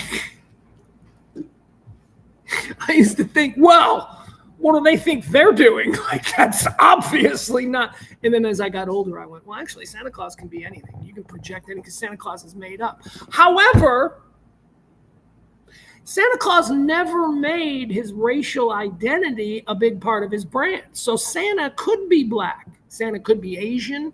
Santa's probably Asian. North Pole. Isn't that where the Eskimos live? I don't know. Santa could be any of those things racially. James Bond can't be gay. We know that James Bond likes chicks. All right, there you go. That was a long way to go for that rant, but it was off the top of my head, that rant right there. Anyway, Daniel Craig. The point is this: Daniel Craig. What's going on? What's happening with my show is now being taken over. Ed's in the house, ladies and gentlemen. All right, Daniel Craig didn't answer, is the point. He laughed. The director said that James Bond could be gay. And I'm just here to tell you that that is not a thing. And I'm not even a James Bond fan. I have told you for years that I have never seen a full James Bond movie all the way through. They seem stupid to me. But you know what? Even with that limited knowledge of what he is in those films, I know he's not. Santa, however, Santa could be black, is my point. Jesus is black. Oh, that's another one. Yeah. Ooh, white people catching strays all over it. Jesus is definitely not a white guy. He's not a white guy. I love that. I love that argument. Like, I just love, that's like the most beautiful. Jesus ain't a white guy. I know you have a hard time believing that, but he ain't. Nobody from that part of the world is a white guy.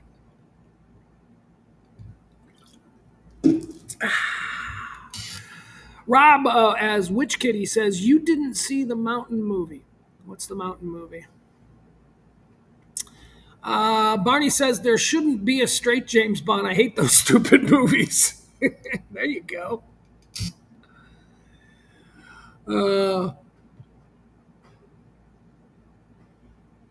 Joe Lem says, yeah, progress, except for when I mentioned the role as being a gay role. Yeah, coming. Yeah, well, let me tell you this. Let me flip that on you. I like what you're doing there. I like how you're stirring it up in the chat room. I encourage that kind of behavior. But here's how I would flip it back to you.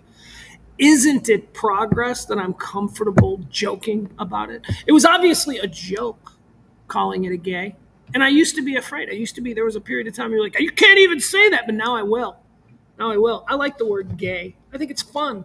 And you know what? The gay used to mean happy. Gay used to mean cheerful. And then suddenly, it became a pejorative assigned to a, certain sexual orientation. And then my generation in the 1980s, we went to town with that word. Everything was gay in the 1980s. Maybe that's why everything is gay for real in the 2024s. Because in the 1980s, everything was gay. That's so gay. You're so gay. Stop being gay. We didn't know what it meant. Playground gay. It was just you're on a playground and somebody is. I always use the example. You'd see your mom and dad holding hands, being affectionate towards one another, and you might bark at them. Mom and dad, stop being gay, right? I mean, there was no understanding of sexual orientation. So, all right, let's see. What else do we have here? Let's see. Dancing with the Stars. You idiots watch that? No, of course you don't. People, you probably have friends, though, that watch that stupid show, but none of you. If you're hanging out here in the chat room, you ain't watching Dancing with the Stars. Dancing with the Stars is, first of all, even in the beginning, when it started, you could look at that and go, well, they're using a very liberal definition of the word stars, are they not? But now here we are in like season, let's say 50. I don't know. I don't understand the seasons on this because I promise you, was this show airing like once every 9 months, like with a new season? Like, are there multiple? Because it hasn't been. When did Dancing with the Stars start? I'll tell you, it probably started around 2010. Maybe earlier, but not much earlier. So that's 14 years. So, it's 14 years since Dancing with the Stars started. And what are they on, like season 47? How is that a real thing? Anyway, the new season, if you thought that there were no stars in the very beginning, boy, oh boy, you ought to check this out. Okay, so here are the new stars for this season of Dancing with the Stars. You tell me if you know who they are. No, don't do that because it's 25-second delay. Danny Amendola. Okay, I know who he is, but who cares? Danny Amendola is he's not a he's a football player. He's a football player who caught some passes, I believe, for a very short period of his career from Tom Brady, and now we got to have him on this. Okay, whatever. Number 2 is Anna Delvey. Now, this is actually not a star, but this is absolutely a reason to tune in. Anna Delvey is that, well, here's what it says. Here's what she's famous for. She's famous for being a convicted fraudster. Don't you remember that Netflix show with Ruth from Ozark? Remember Ruth from Ozark was on that Netflix show where she played this Anna Delvey, where she was like an imposter. She was like broke ass, but she had everybody convinced that she was some kind of a heiress or whatever. Okay, so the real Anna Delvey is going to be on Dancing with the fucking Stars. So nothing happened to her? So all of that, right? We watched this series about Anna Delvey running up credit card debt and all this kind of shit and pretending to be something that she wasn't. And in the end, it was very dramatic. She was let off in handcuffs. She's doing fucking Dancing with the Stars. She's got an ankle bracelet. Please tell me she's got something. She's fine. Got in no trouble, apparently. Anna Delvey. All right. Also, how about this? Joey Grazzadelli. I don't know why. I can't even read it. Joey Grazzadelli. He's from The fucking Bachelor, so nobody cares about him. All right. Dwight Howard. Going hard with sports dudes.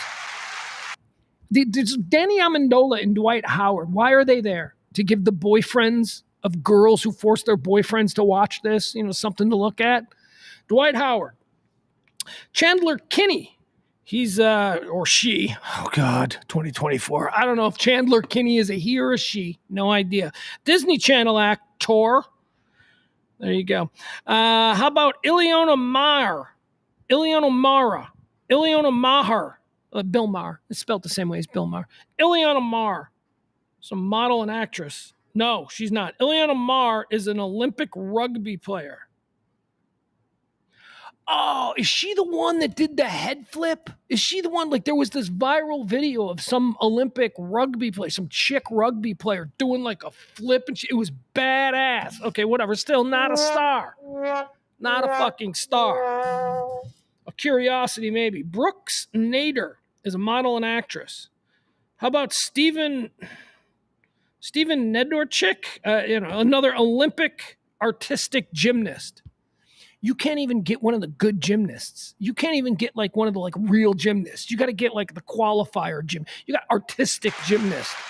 What do? Do you do like high bars or what do? You're like you got good balance. You can jump and do flips. No.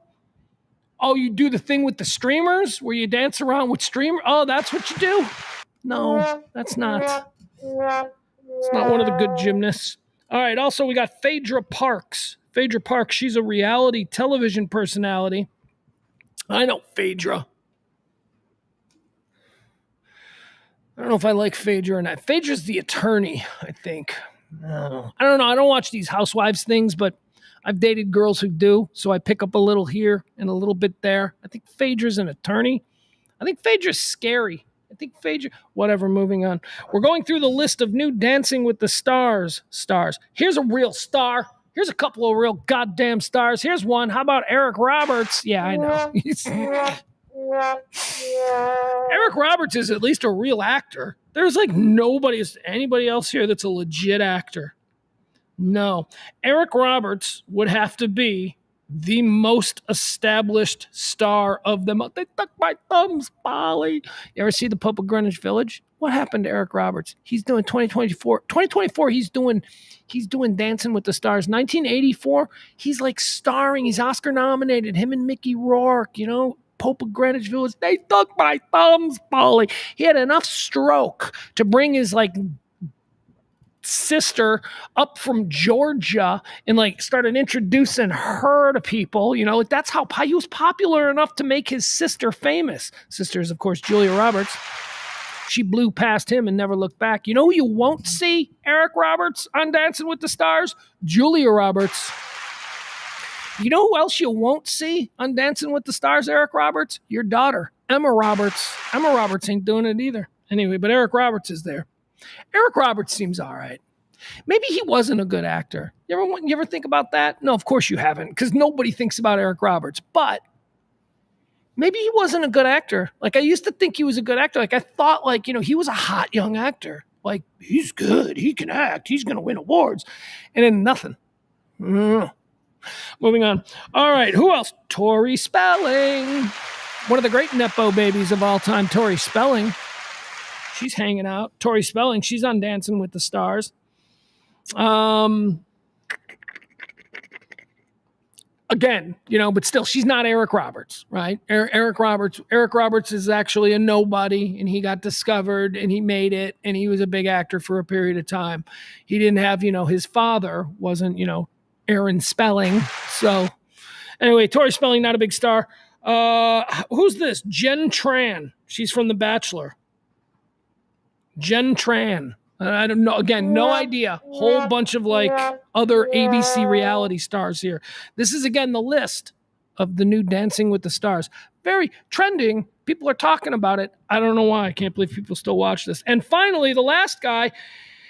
All right, so here's the conversation. Is this guy a better and more accomplished actor than Eric Roberts? Eric Roberts is the only one that's an actual star. Eric Roberts, is he a bigger star than Reginald Vell Johnson? Isn't he Urkel's, not dad, but neighbor, right? I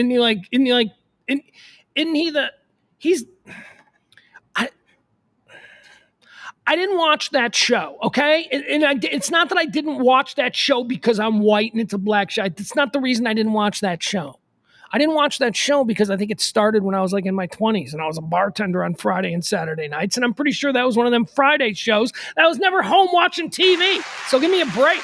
So I don't know dick about Urkel or Reginald Vell Johnson, but I do know that it permeated the culture. And I know that there's a whole lot of people who might think that Reginald Vell Johnson is a bigger star than Eric Roberts. I don't know, though.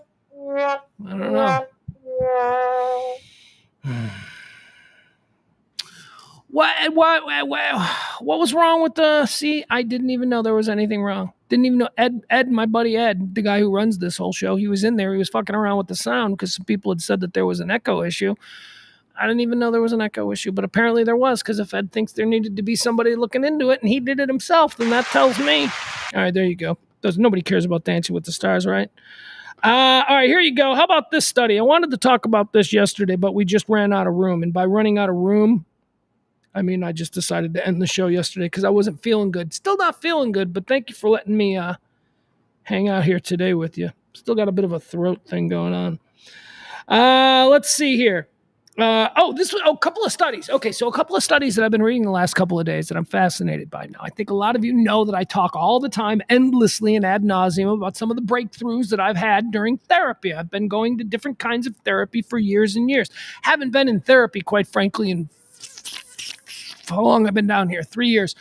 But before that, it was something that I found was very, very good for me. It was just so I've replaced that therapy with sort of just hanging out and talking to you guys every day about, the world and all that stuff. So anyway, you know that I'm a bit of a hobbyist. I'm a bit of a hobbyist when it comes to trying to figure out why we do the things that we do, and more specifically, why I do the things that I do. What is at the core of this? So I'm a hobbyist and I read all kinds of things. And today I was reading a new article about a new syndrome that has been discovered. And I just, I get very excited when a new syndrome drops by the psychiatric community and it has elements that could be my new thing. I just love it. And this isn't necessarily a new syndrome, but it is one that is being talked about today because of an article that was just written in some psychiatric magazine, and it's got a lot of people arguing about it back and forth. It's called, have you ever heard of this? Main character syndrome. Oh, main character syndrome. Now let me pull up, this is not the breaking news part of it. This was something that was written about it previously, and it sort of explains what main character syndrome is. What is main character syndrome? It says main character syndrome is a colloquial term that's used to describe someone who sees themselves as the main character or protagonist in the performance of life. Finally, somebody gets me. This is such a funny concept. I think it's a real concept. All I can go on is myself, right? And I think it's real because I can vividly remember being like 4 or 5 years old, sitting in the back seat of my grandfather's car, looking out the front window and thinking, this is like a movie and my head is the camera and I'm the star of the movie. And it's not anything that, I've ever mentioned, or maybe I have, maybe we've talked about it, but it's not like, because it does seem a little narcissistic, and while we're being open and honest here, it does seem a little bit self-centered, and I was an only child. And so anyway, I'd never heard a real name or anybody talk about what could be behind it or what that is until now. Main character syndrome. It says here, main character syndrome describes the lens through which a person sees themselves. People who think they're the main character tend to believe that they're the most important person in most situations and with most interactions. In other words, people with main character syndrome see everything that happens in the world around them only through the lens of how it affects them, which, while this isn't necessarily a bad thing, it can, quote, reduce empathy, damage relationships. Got that one. It doesn't reduce empathy. It's the opposite of me. I think my character that I'm playing in this main character syndrome, my character that I'm playing is very empathetic, the character I'm playing. So I don't have that. I don't have reduced empathy. Does it damage relationships? Oh, I think one can safely say yes. I think that would be a safe yes. How about, does it lead to inauthentic, attention-seeking behaviors?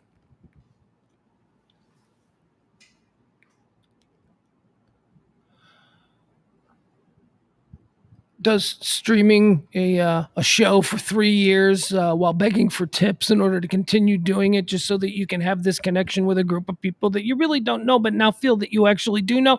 Does that count? Does that count? The only thing I'd throw out is the inauthentic, because this is unfortunately authentically me. All the bells, whistles, and garbage. It says here it can be natural to some extent for people to center themselves in their worldviews, but it's important to notice unhealthy signs of main character syndrome. And it goes into talk about how it ties into depression, which is another one that's just for me. Let's see here.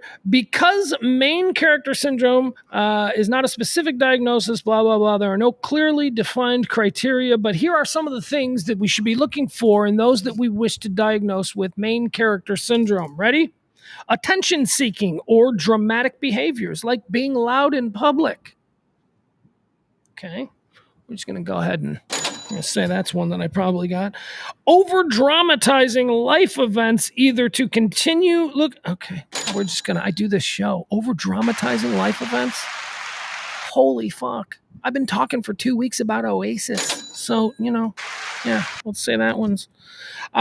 inflated sense of self, or feeling like you're better than other people. Well, I think definitely inflated sense of self. I think that is, required for me to get out of bed in the morning. Like if I ever just laid there in bed and didn't have an inflated sense of self and actually looked at the remnants of my once promising life, I think so. Let's not say that the inflated sense of self is a negative, because quite frankly, it works for me. And I think it's how we're able to just, keep going. So let's not lay too much there. Inflated sense of self, or feeling like you're better than other people. Yeah. Well, yeah, I do. Not everybody. And that's why I love the people that I surround myself with. The people that I surround myself with are people who I aspire to be like, who have, things and character traits that I admire and want to learn how to steal that from them. Not to say that my relationships or my closest relationships are transactional, because they're not. But I think that if you're not learning and growing, and if you're not with people who are making you better, then what's the whole point? So, but yeah, in general, yeah. I go to Walmart's on Saturdays. I feel like I'm better than a lot of you fuckers. A lot of you. I feel like I'm nicer.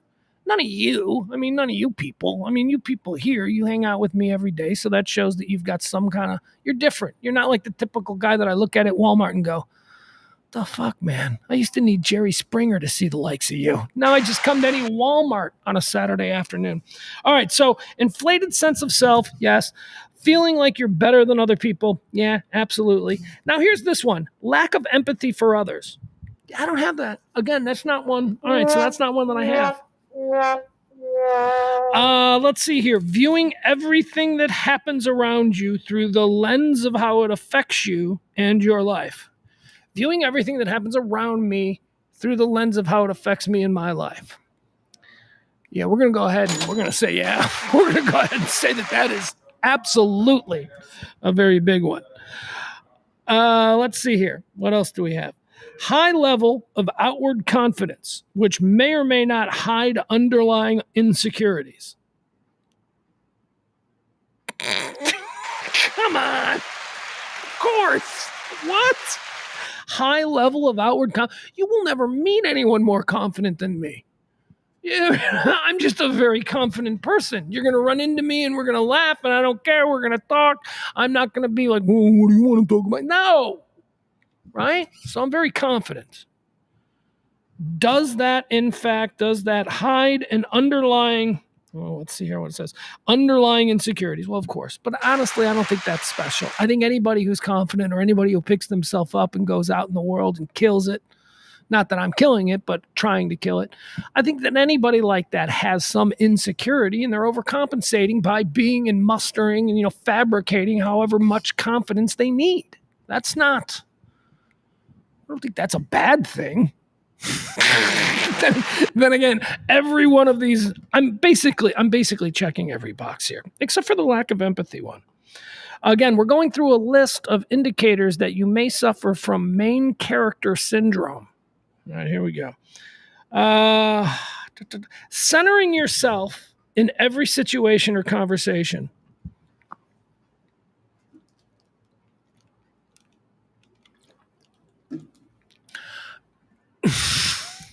Fuck. All right. I guess I do. I was thinking at first I was going to be like, no, I don't do that. I'm very interested with people, and I am. I am very interested with people's stories, and I'm a good listener to people when they tell me stories, and I can keep their story going by asking the right question. But at some point, I do bring it back to me. I will at some point bring it back. Well, let me tell you about my story. Right? I always thought I was just storytelling competitive. I'm not a one-upper. Like, a lot of times my stories aren't better. They're just different or weird, That's... All right, anyway, let's keep going. Centering yourself in every situation or conversation. Let's say maybe. Romanticizing experiences or relationships. Romanticizing experiences. I'm very dramatic. I mean, I'm very performative. I'm very poetic, romanticizing experience. Sure, we'll say yeah. All right, I'm not even entirely sure what they're getting at there, but I'm going to say that sounds like one that I'm okay with. Acting in ways that aren't authentic to your true self. But that's a very complicated thing, because our true selves are not who we show to anybody. Our true selves are who we discover, in therapy, and the motivating thing behind all that. Now, that's not to say that our true selves are evil or pious or whatever. It's just our true selves are something very, very raw and very unformed, and we can't take that true self out into the world at large because, So my true self. So this is hard. Acting in ways that aren't authentic to your true self. I'm going to say no. I'm going to say I don't do that. This is pretty much me. Like, I'm not really, I don't know. It's a hard one because there's a couple of layers there. It seems like an overly simplistic question for a very complicated thing. Let's see. Do I disassociation from your true values or needs? Disassociation from your true values or needs. I don't know what that is, but I'm going to say no. Here is another sign. These are signs that you suffer from main character syndrome, a syndrome where you believe you are the star of your own life movie. Okay, here's another one. Constant seeking of novelty to keep things exciting in life. No, I don't need that. I don't need excitement. I don't need to constantly, be jumping. Here's what we're going to do now. I don't need that. Maybe when I was younger, though, that might be something that you lose with main character syndrome as you age, because maybe that might describe me 20 years ago. I don't know about now. All right, let's see here. Being overly dependent on social media likes for validation. Yeah, that ain't me. It should be me. Like I beat myself up all the time about how I don't know why I don't tell you people to like, follow, and share and all that kinds, because I know how important it is, but I never think of it because I don't consider it all that important. Like if I do a post and it gets nothing, that doesn't really bother me. Like I'm just like, man, whatever. But I do know that it does bother other people, and I wish that it did bother me because it might make me more effective in promoting this brand and this project or whatever we call this thing that we're doing. But yeah, I wish I was more. I wish I did have that one, but fortunately or unfortunately, I do not think that I have this one, being overly dependent on social media likes for validation. Let's see here. Feeling the need to outshine others to stay in the spotlight. We're going through a list of things that could be indicators that you suffer from main character syndrome, a syndrome that has you believing you're the star of your own movie. Okay, so this one, feeling the need to outshine others in order to stay in the spotlight. Do I feel a need to outshine others? Okay, so I guess that's different than being competitive because I'm not very competitive. I am not very competitive, and was for a period of time concerned that my son was going to inherit my lack of competitiveness. But no worries there, because his mom is super competitive and he seems to have gotten that from her. So that's good. But I'm not competitive. I'm not.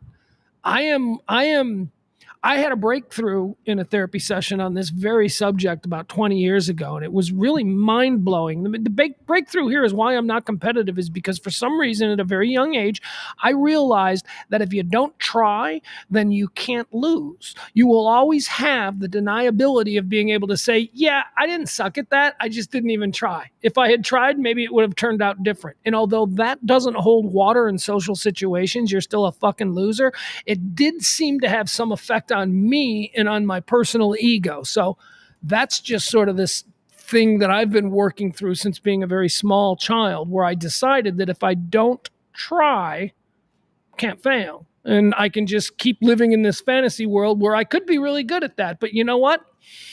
I didn't try. And that's why I struck out, or I didn't try. And that's why, whatever it is. So this need to outshine, I don't have a need to outshine. I don't. And I think that's another reason why I'm really always good in an ensemble. Like I've always been really good with ensemble groups of people, like wherever it's been in radio, whether it's, working on a morning show or working on a, podcast or whatever. I'm always really good in an ensemble because I don't need the shine. Kelly, God bless her, she used to tell me all the time, and I shouldn't say, why would I fucking say that? She's dead. She used to pay me a great compliment. She used to always say that, despite all of our things, that I was a very good partner because I never felt the need to one-up her, which, I don't know. She was the chick. I was the dude. I didn't really see, I didn't think we were competing. But there are other partnerships where people compete. Just look at Opie and Anthony. I also think that might have been a situation where because we were a man and a woman, maybe that had something to do with it. I don't know. Anyway, point is this. Do I feel the need to outshine others to stay in the spotlight? No. As a matter of fact, I'm desperately always seeking somebody who will be that next beacon, who I can sidle up next to. Johnny Carson had one of the greatest attitudes about being shown up on his own show. Johnny Carson was asked, when you have these comedians on and they do the show and they just kill and they're so funny, and then do you ever feel like you need to be funnier than them? And Johnny Carson said, no, because the next morning when people talk about what they saw, they don't say his name. They say, hey, did you see Johnny last night? And that's a really good, healthy, and Johnny Carson was not a healthy, emotional guy, but that is, in that particular situation, that's a really good, healthy way to look at this. It doesn't matter. It's my show. I don't have to compete. I mean, I would love to have the best guests anywhere, right? I don't need to be funnier than the guests that we have on. It's why Kelly and I always had comedians on, and we just let them roll. Wasn't a competitive thing. So I don't know, feeling the need to outshine others to stay in the spotlight? No. But if you can bring the spotlight, let's hang out. You can bring the spotlight with you. If you're like a superstar, let's hang out and I'll just be your less talented friend. So, and again, that's the no competitive thing that I have. All right, that's it. Let's be done with that. That is main character syndrome. Something that I got really into today after reading an article that was trending on Twitter this morning. How about this one? Here's another one we can talk about. Dining alone. Dining alone is becoming a thing. Do you guys ever just go out to dinner and dine alone? I have a lot of friends who do. Totally normal friends. Like I've got totally normal, decent, good, successful, fun, not lonely friends who go out to dinner all the time by themselves. I went to this new place over by your house. I almost gave you a call, see if you want to come out for a drink. I'm like, where'd you go? I went to name some steakhouse over here in Highland Park or something, or some place on Hillcrest. I almost gave you a call. Well, who are you with? Nah, just me. I'm like, okay, cool. Dining alone. More and more people are dining alone these days. It says party of one. Restaurants are now catering to a growing number of solo diners. These are like fancy restaurants and stuff, places that are very expensive that I would only go to with somebody because it seems like a special celebratory occasion. But no, people are going out and eating alone. I don't eat alone. I am a shameful. I would never go to a restaurant and sit down and have a waiter wait on me alone. I would never do it.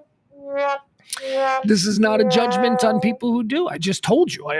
I know people who do it all the time. I just can't do it. And it's not for any reason other than I get it if we're out with a party of people. Maybe it's two people, we're having a nice dinner and we need someone to wait on. It just seems very, very pretentious to be, yes, please, you are my waiter and mine alone. I'm uncomfortable with that kind of human dynamics. So I don't want to go. I'll sit at the bar. That's different. I'll sit at the bar and eat. That is not the same thing as going to a restaurant and sitting in the dining room. I will all day long. I will go to a restaurant and sit up at the bar and talk to the bartender and eat a hamburger. That is a different scenario. I'm talking about people who are like, yes, I'm thinking about going out to dinner tonight. And they just go, they make a reservation and they sit. I don't want to do that. But I don't think it's weird. Nah, I'm being honest with you. It is weird. It's weird to me to do that. I will sit at the bar. You know what I will do, though, and maybe some people think this is odd, I will go to a movie by myself and actually prefer going to movies by myself. I haven't done this in years, but I used to all the time. I used to live where there was an Angelica Film Center, like literally 50 yards from my front door. So I remember I used to just if there was nothing on TV, I would go, I'm going to go across the street and I would see a movie. And I love the experience of going to see a movie by myself.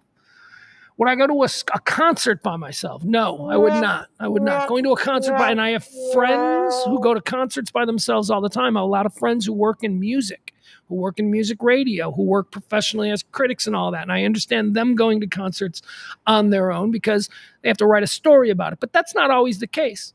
I could not go to I wouldn't want to go to a concert by myself. Concerts to me are supposed to be communal experiences. So I want to go there with somebody. But no, I have friends who, Schwartz is like that. Dr. Schwartz will go to a concert by himself and just hang out. And let me tell you, it's not like he's got an empty, barren dance card. There are plenty of people that he could go out with if he wanted to. But he doesn't. He just goes to concerts by himself. You want to go? You want to go see some band I've never heard of because he also likes really avant-garde new wave band type things. He'll say some band, they're playing the House of Blues. And I'm like, yeah, I don't want to go. Let's just go out drinking. That I'm always up for. Ed says, I often dine alone. Yeah, but you're one of those grown-up men who live this very cosmopolitan and sophisticated life. You're comfortable. You are absolutely one of the people that I was thinking of when I said, it's fine for some people. It ain't fine for me. Again, it goes down to me not feeling worthy of having one person dedicate their entire evening to my needs. Excuse me, can I get a clean fork? I can't. I don't know. But sitting at a bar, and Ed, if you're being honest, I think you're the kind of dude you sit at bars. You're a guy who said sitting. I don't imagine you, Ed, when you go to Gibson's. Ed lives across the street from one of the greatest restaurants on the planet. I think that when you go to Gibson's, you probably sit at the bar. That's different. That's a different thing. You're not sitting in a dining room all by yourself at a table for one, because that's what the story is about. The AP, it says more of the top restaurants are now accommodating single diners in their dining rooms. It's up 18% this year already. Japan, now let's go over to Japan. Japan even has a special term for solo dining. It's called ohito-sama. I fucking nailed that. I think I nailed that. I saw this long, extravagant Japanese word, and I thought, let's have some fun with this. Let me see if I can pronounce. I think I nailed that. The Japanese term for solo dining is ohito. I missed it. I missed a vowel. I missed a whole vowel. I thought it was ohito-sama. Ohito-sama. It's not. It's ohito-ro. It's ohitori-sama. It's ohitori-sama. Not ohito-sama. It's ohitori-sama. Good night. It means alone. What's up, Japanese? Okay, I don't know why I said that. What's up, Japanese people? Why you making it so complicated? Is that the Japanese? Seriously, go with me on this. This might be racist. It might be fun. The Japanese people, their names are really complicated. Like almost on a set, not like, Icelandic names where it's like Jorgen Vordenstein. That's crazy. Japanese words and Japanese names are like super complicated. Like Hitohori Mutosawa, right? They're like very, like a lot of vowels involved there. Chinese people, who their arch rival, Chinese people are like Wang Li, Yi Sun. Very simple, very simple. China, very simple, small names culturally. China, very simple, small names, very few letters. Massive land, all the land in the world. The Japanese people, they're tiny land, tiny little island, big fucking names. Look at what we just broke. That's something. I don't know if we want to spend the next hour investigating that, but that's something. We just had kind of a breakthrough. Why is that? Japanese culture, no land, big names. China, nothing but land, tiny little names. That means something. So So the Japanese word for alone is the very complicated ohitiori-sama. Let's read that too. Because look, they're giving the Japanese credit. They're like, the Japanese even have a term for people who died alone. And then they're like, yeah, and that term just translates to alone. They don't have a term. They just had the word alone. We have the word alone too. Like if this was written from the Japanese, or like right now we're reading it from an American Western perspective, but it was written the opposite way. They would say, the Americans have a word for it. It's called alone. Yeah, we do have a word for it. Anyway, dining alone. There you go. Let's see. What else do we have here? We got some more stories. Don't worry, guys. I know we're running out of time. We've been here forever. I got to do my thing on WBAP. I'm doing an entertainment report on WBAP at 4:30. I'll be with James Parker afternoons on WBAP. Here's a story we're going to be talking about. We won't be talking about the Dancing with the Stars. That's way too easy. No, you know what? Save that. We'll talk about this story next. I want to check in on this guy. So there's some idiot trying to swim Lake Michigan. You guys know about this story? Of course you don't. Why would you know about this story? This is a story just for idiots. And of course I have idiot as a Google alert. So whenever somebody does something idiotic, this guy is trying to swim from here. I'm going to show you. We'll show you. Boop, boop, boop, boop, boop. Trying to swim across Lake Michigan. I don't even know if that's ever been done before. Why? Why would you? And he's swimming across like the long way. Like if you wanted to swim across Lake Michigan, you could go from Chicago to New Buffalo, Michigan, and that would probably be the shortest route. This guy is swimming from New Haven, Michigan to Milwaukee, Wisconsin. This is like open water, man. He's like in the middle of Lake Michigan doing this swim. Let's check in on him. He's wearing something in his swimsuit that you can track him. So that's fun. So let's see where he is.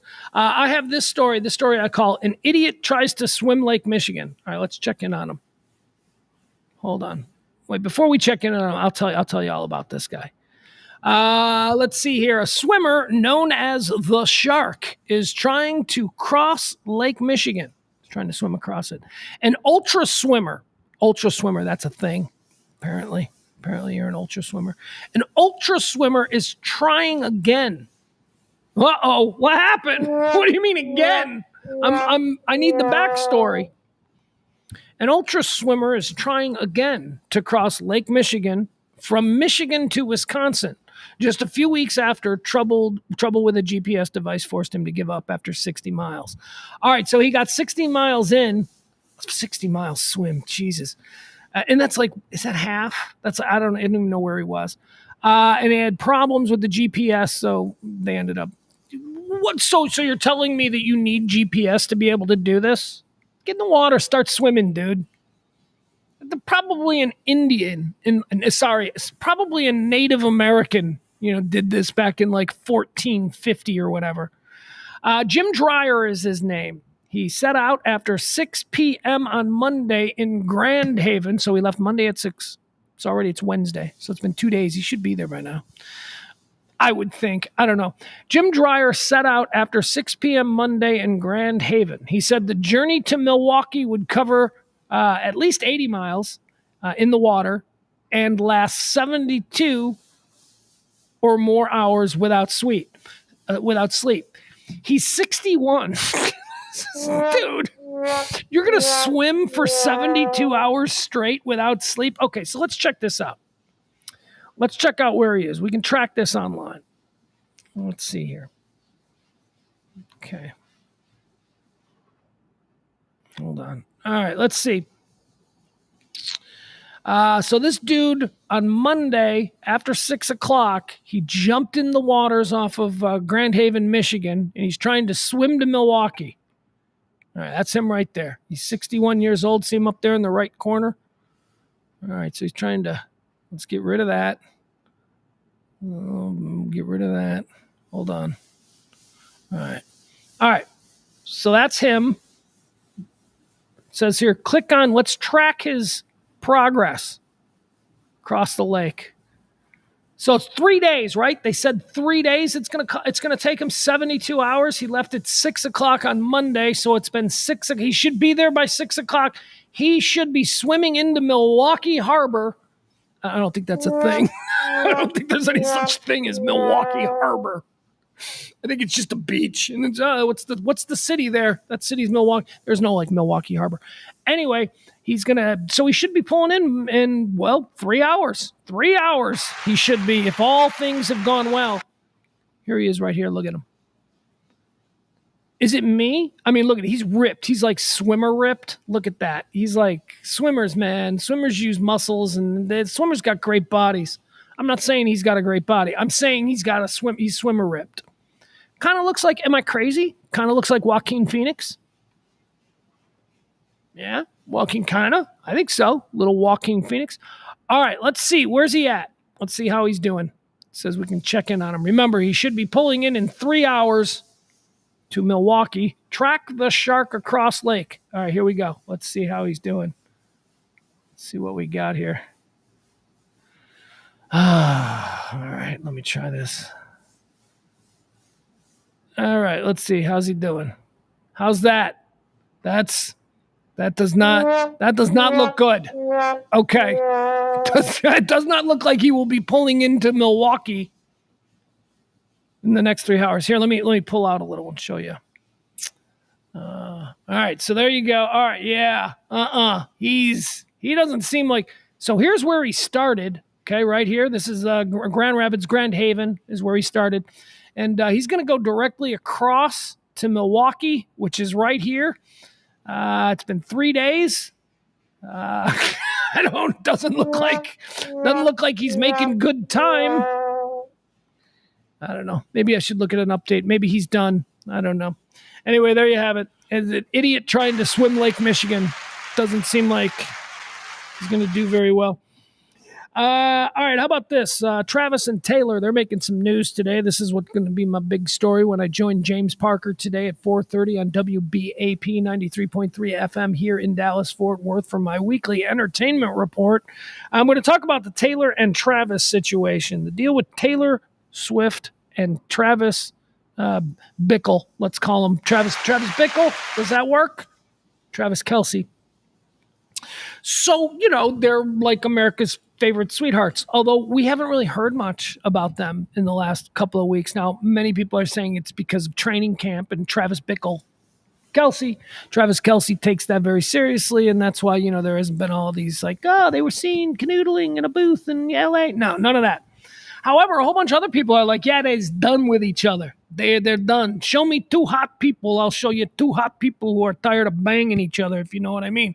They're done. They moved on. Travis Kelce's like, yeah, okay, I got that out of my system. She was pretty hot. I always wanted that. She's like, okay, I got that out of my system. I think maybe I'll go fuck a king now. She'll go move on to whatever's next. That's what a lot of people are thinking. I'm not going to give anybody away. I'm not going to throw anybody under the bus, but I don't know if you know this about me, but in my personal life, I happen to be very close with the whole Taylor Swift podcast world.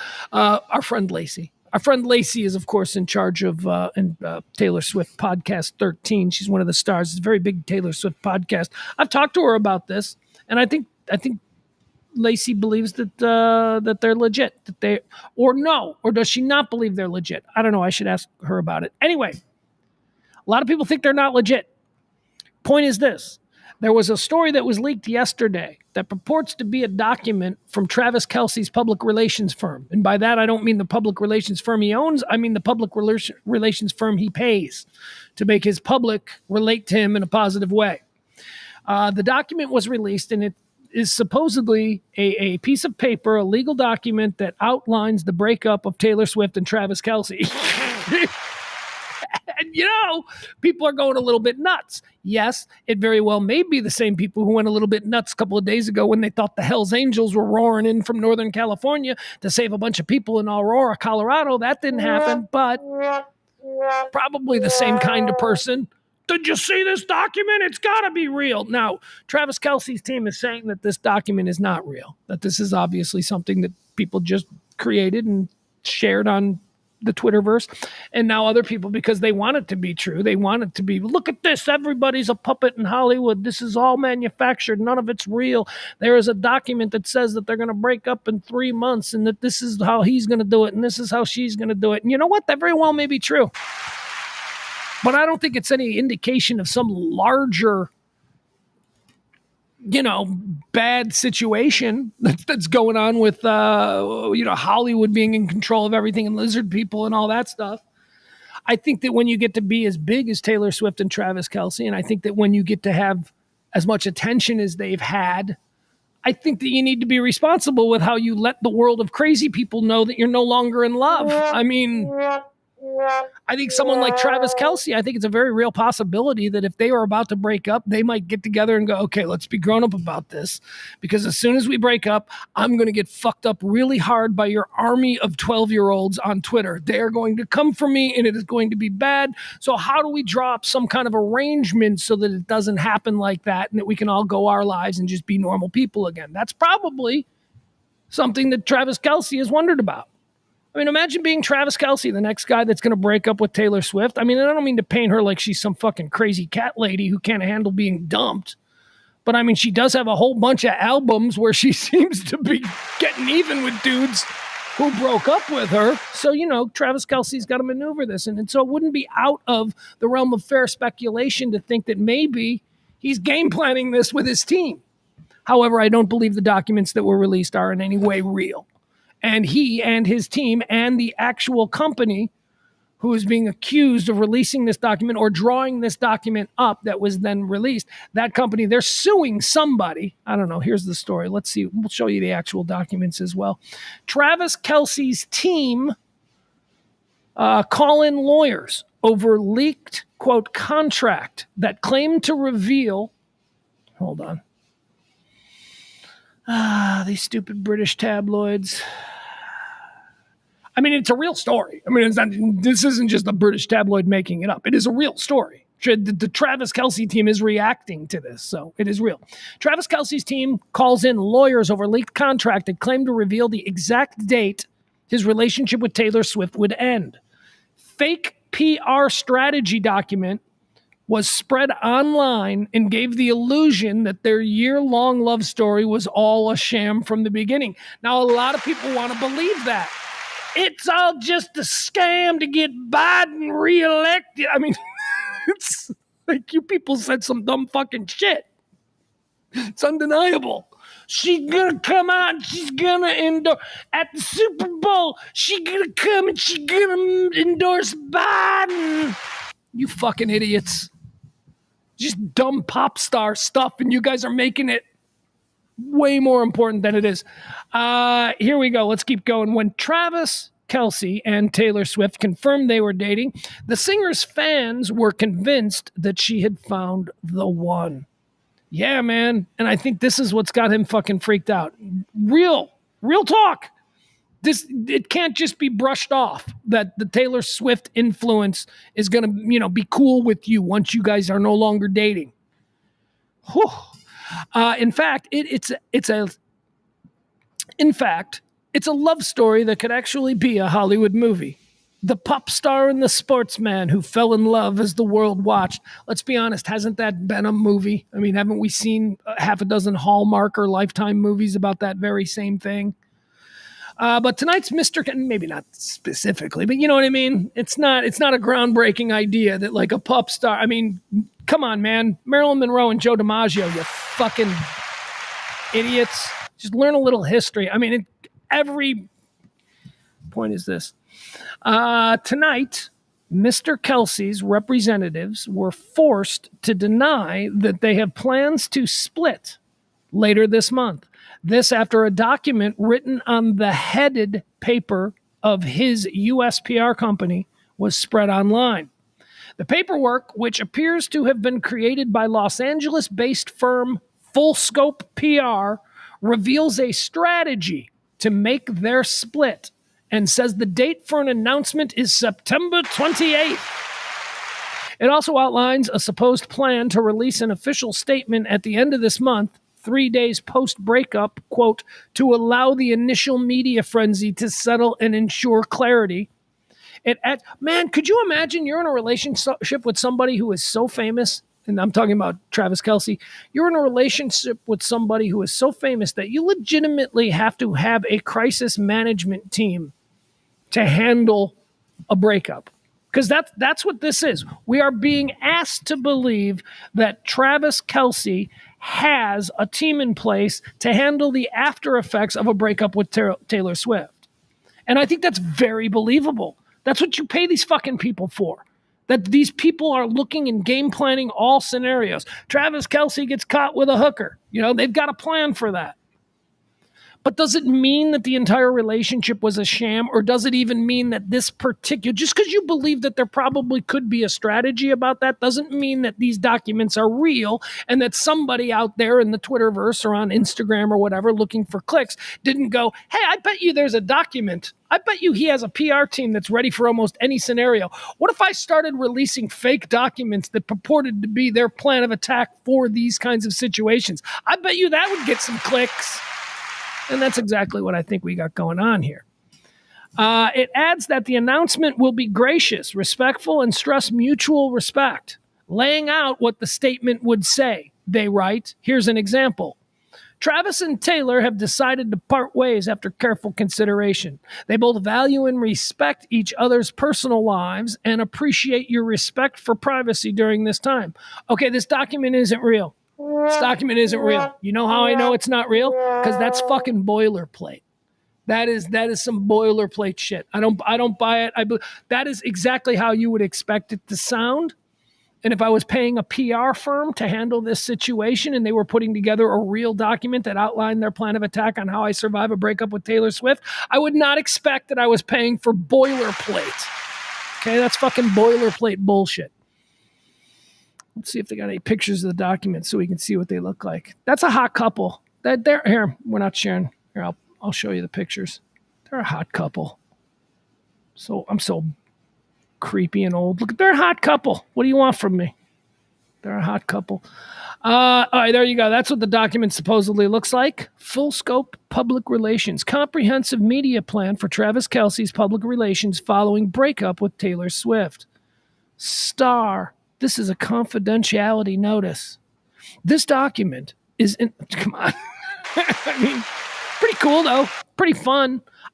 So here, in closing on this story, I do not believe this is real, but I do believe that there is a plan, that if he has a PR company, that they would have a plan that they've already thought through about how to handle the breakup with Taylor Swift. So I just don't think this is real. I think this is probably not the real plan. But whatever. There you go. All right, that's fun. Is that it? Is that pretty much it? I think that should be it for the show, folks. I think we should be done. Oh, I do want to give you a hot tip. Oh, no, you know what? We can watch this. Apple TV. I always like to tell you, I always like to give you when a great show comes on, right? Okay, so Apple TV, and I don't want to get you excited because I can't watch it now anyway because I got to wait a bunch of weeks. But Apple TV this morning posted, I guess we call it, posted the new season, not the new season, the first episode of the new season and the final season, I believe, season 4 of Slow Horses. Do you people watch Slow Horses on Apple TV? Oh my God, it is so good. And if you don't watch it and you're like me, see, I can't watch this new season 4, episode 1. I can't watch it tonight. I won't watch it tonight. I have to wait until the entire season is there, and then I'll spend a weekend binging the whole thing because it's just one of those shows. It's just one. It's the story of a think of the CIA, but it's in England. So this is MI5. It stars Gary Oldman. It's got Kristen Scott Thomas. It's just unbelievable. It's got the old guy from Babe the Pig. I think that's him. I don't know. It's either the old guy from Babe the Pig or it's a dude from Game of Thrones, but whatever. It's a cool old British actor. He's in it. It's the story of like espionage and domestic terror as seen through the eyes of like these runts of the British intelligence service. These are all people who have gotten in trouble. They're kind of like the Bad News Bears, but it's not a comedy. It's not like they're there because they're inept. No, they're there because they fucked up politically or they crossed the line. They said something somewhere. They've been canceled for whatever. Anyway, these are really good agents who are forced to work in this little bullshit wing of the British intelligence services. And they're known as the Slow Horses because, they're being kept out of the way. Gary Oldman plays their director, their boss, the guy who's in charge of these slow horses. And he's incredible. The new season of Slow Horses is now on April. They're going to drop new episodes, I think, weekly. The first one of season 4 is up, as I believe this is the final episode or the final series for the. You can start with season 1, episode 1. And here's what's great about this. It's one of them BBC series. So there's only 6 episodes in an entire season. You can, like now, while I'm waiting for the rest of season 4 to post, you can actually start watching and you'll enjoy it. Anyway, this is the trailer for the new season of Slow Horses on Apple. It's one of my favorite shows on TV. We're on target, just like old times. Slow Horses trailer starts now. Jackson Lamb, you're in charge of the rejects. I don't like being called that. What do you call them? The rejects. People are sent to Slayer House for one or two reasons. One, they're an absolute loser. Speak for yourself. And 2, they've unwittingly pissed someone off.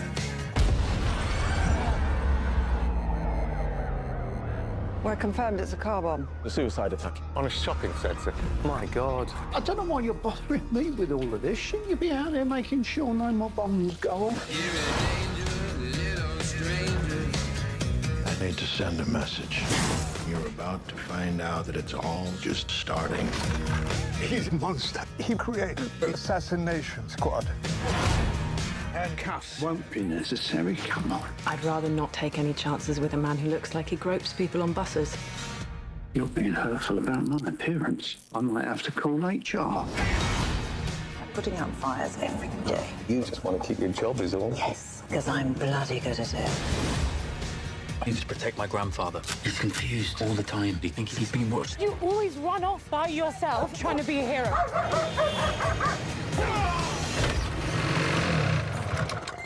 What the?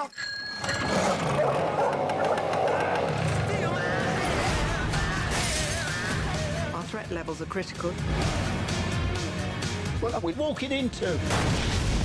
I was hoping I wouldn't have to kill you. Turn the car around now! I'm going back to bed. Would you also consider a shower? Yeah, it's a tempting offer, but I don't think that's appropriate right now. I mean, apart from anything else, but my team just died.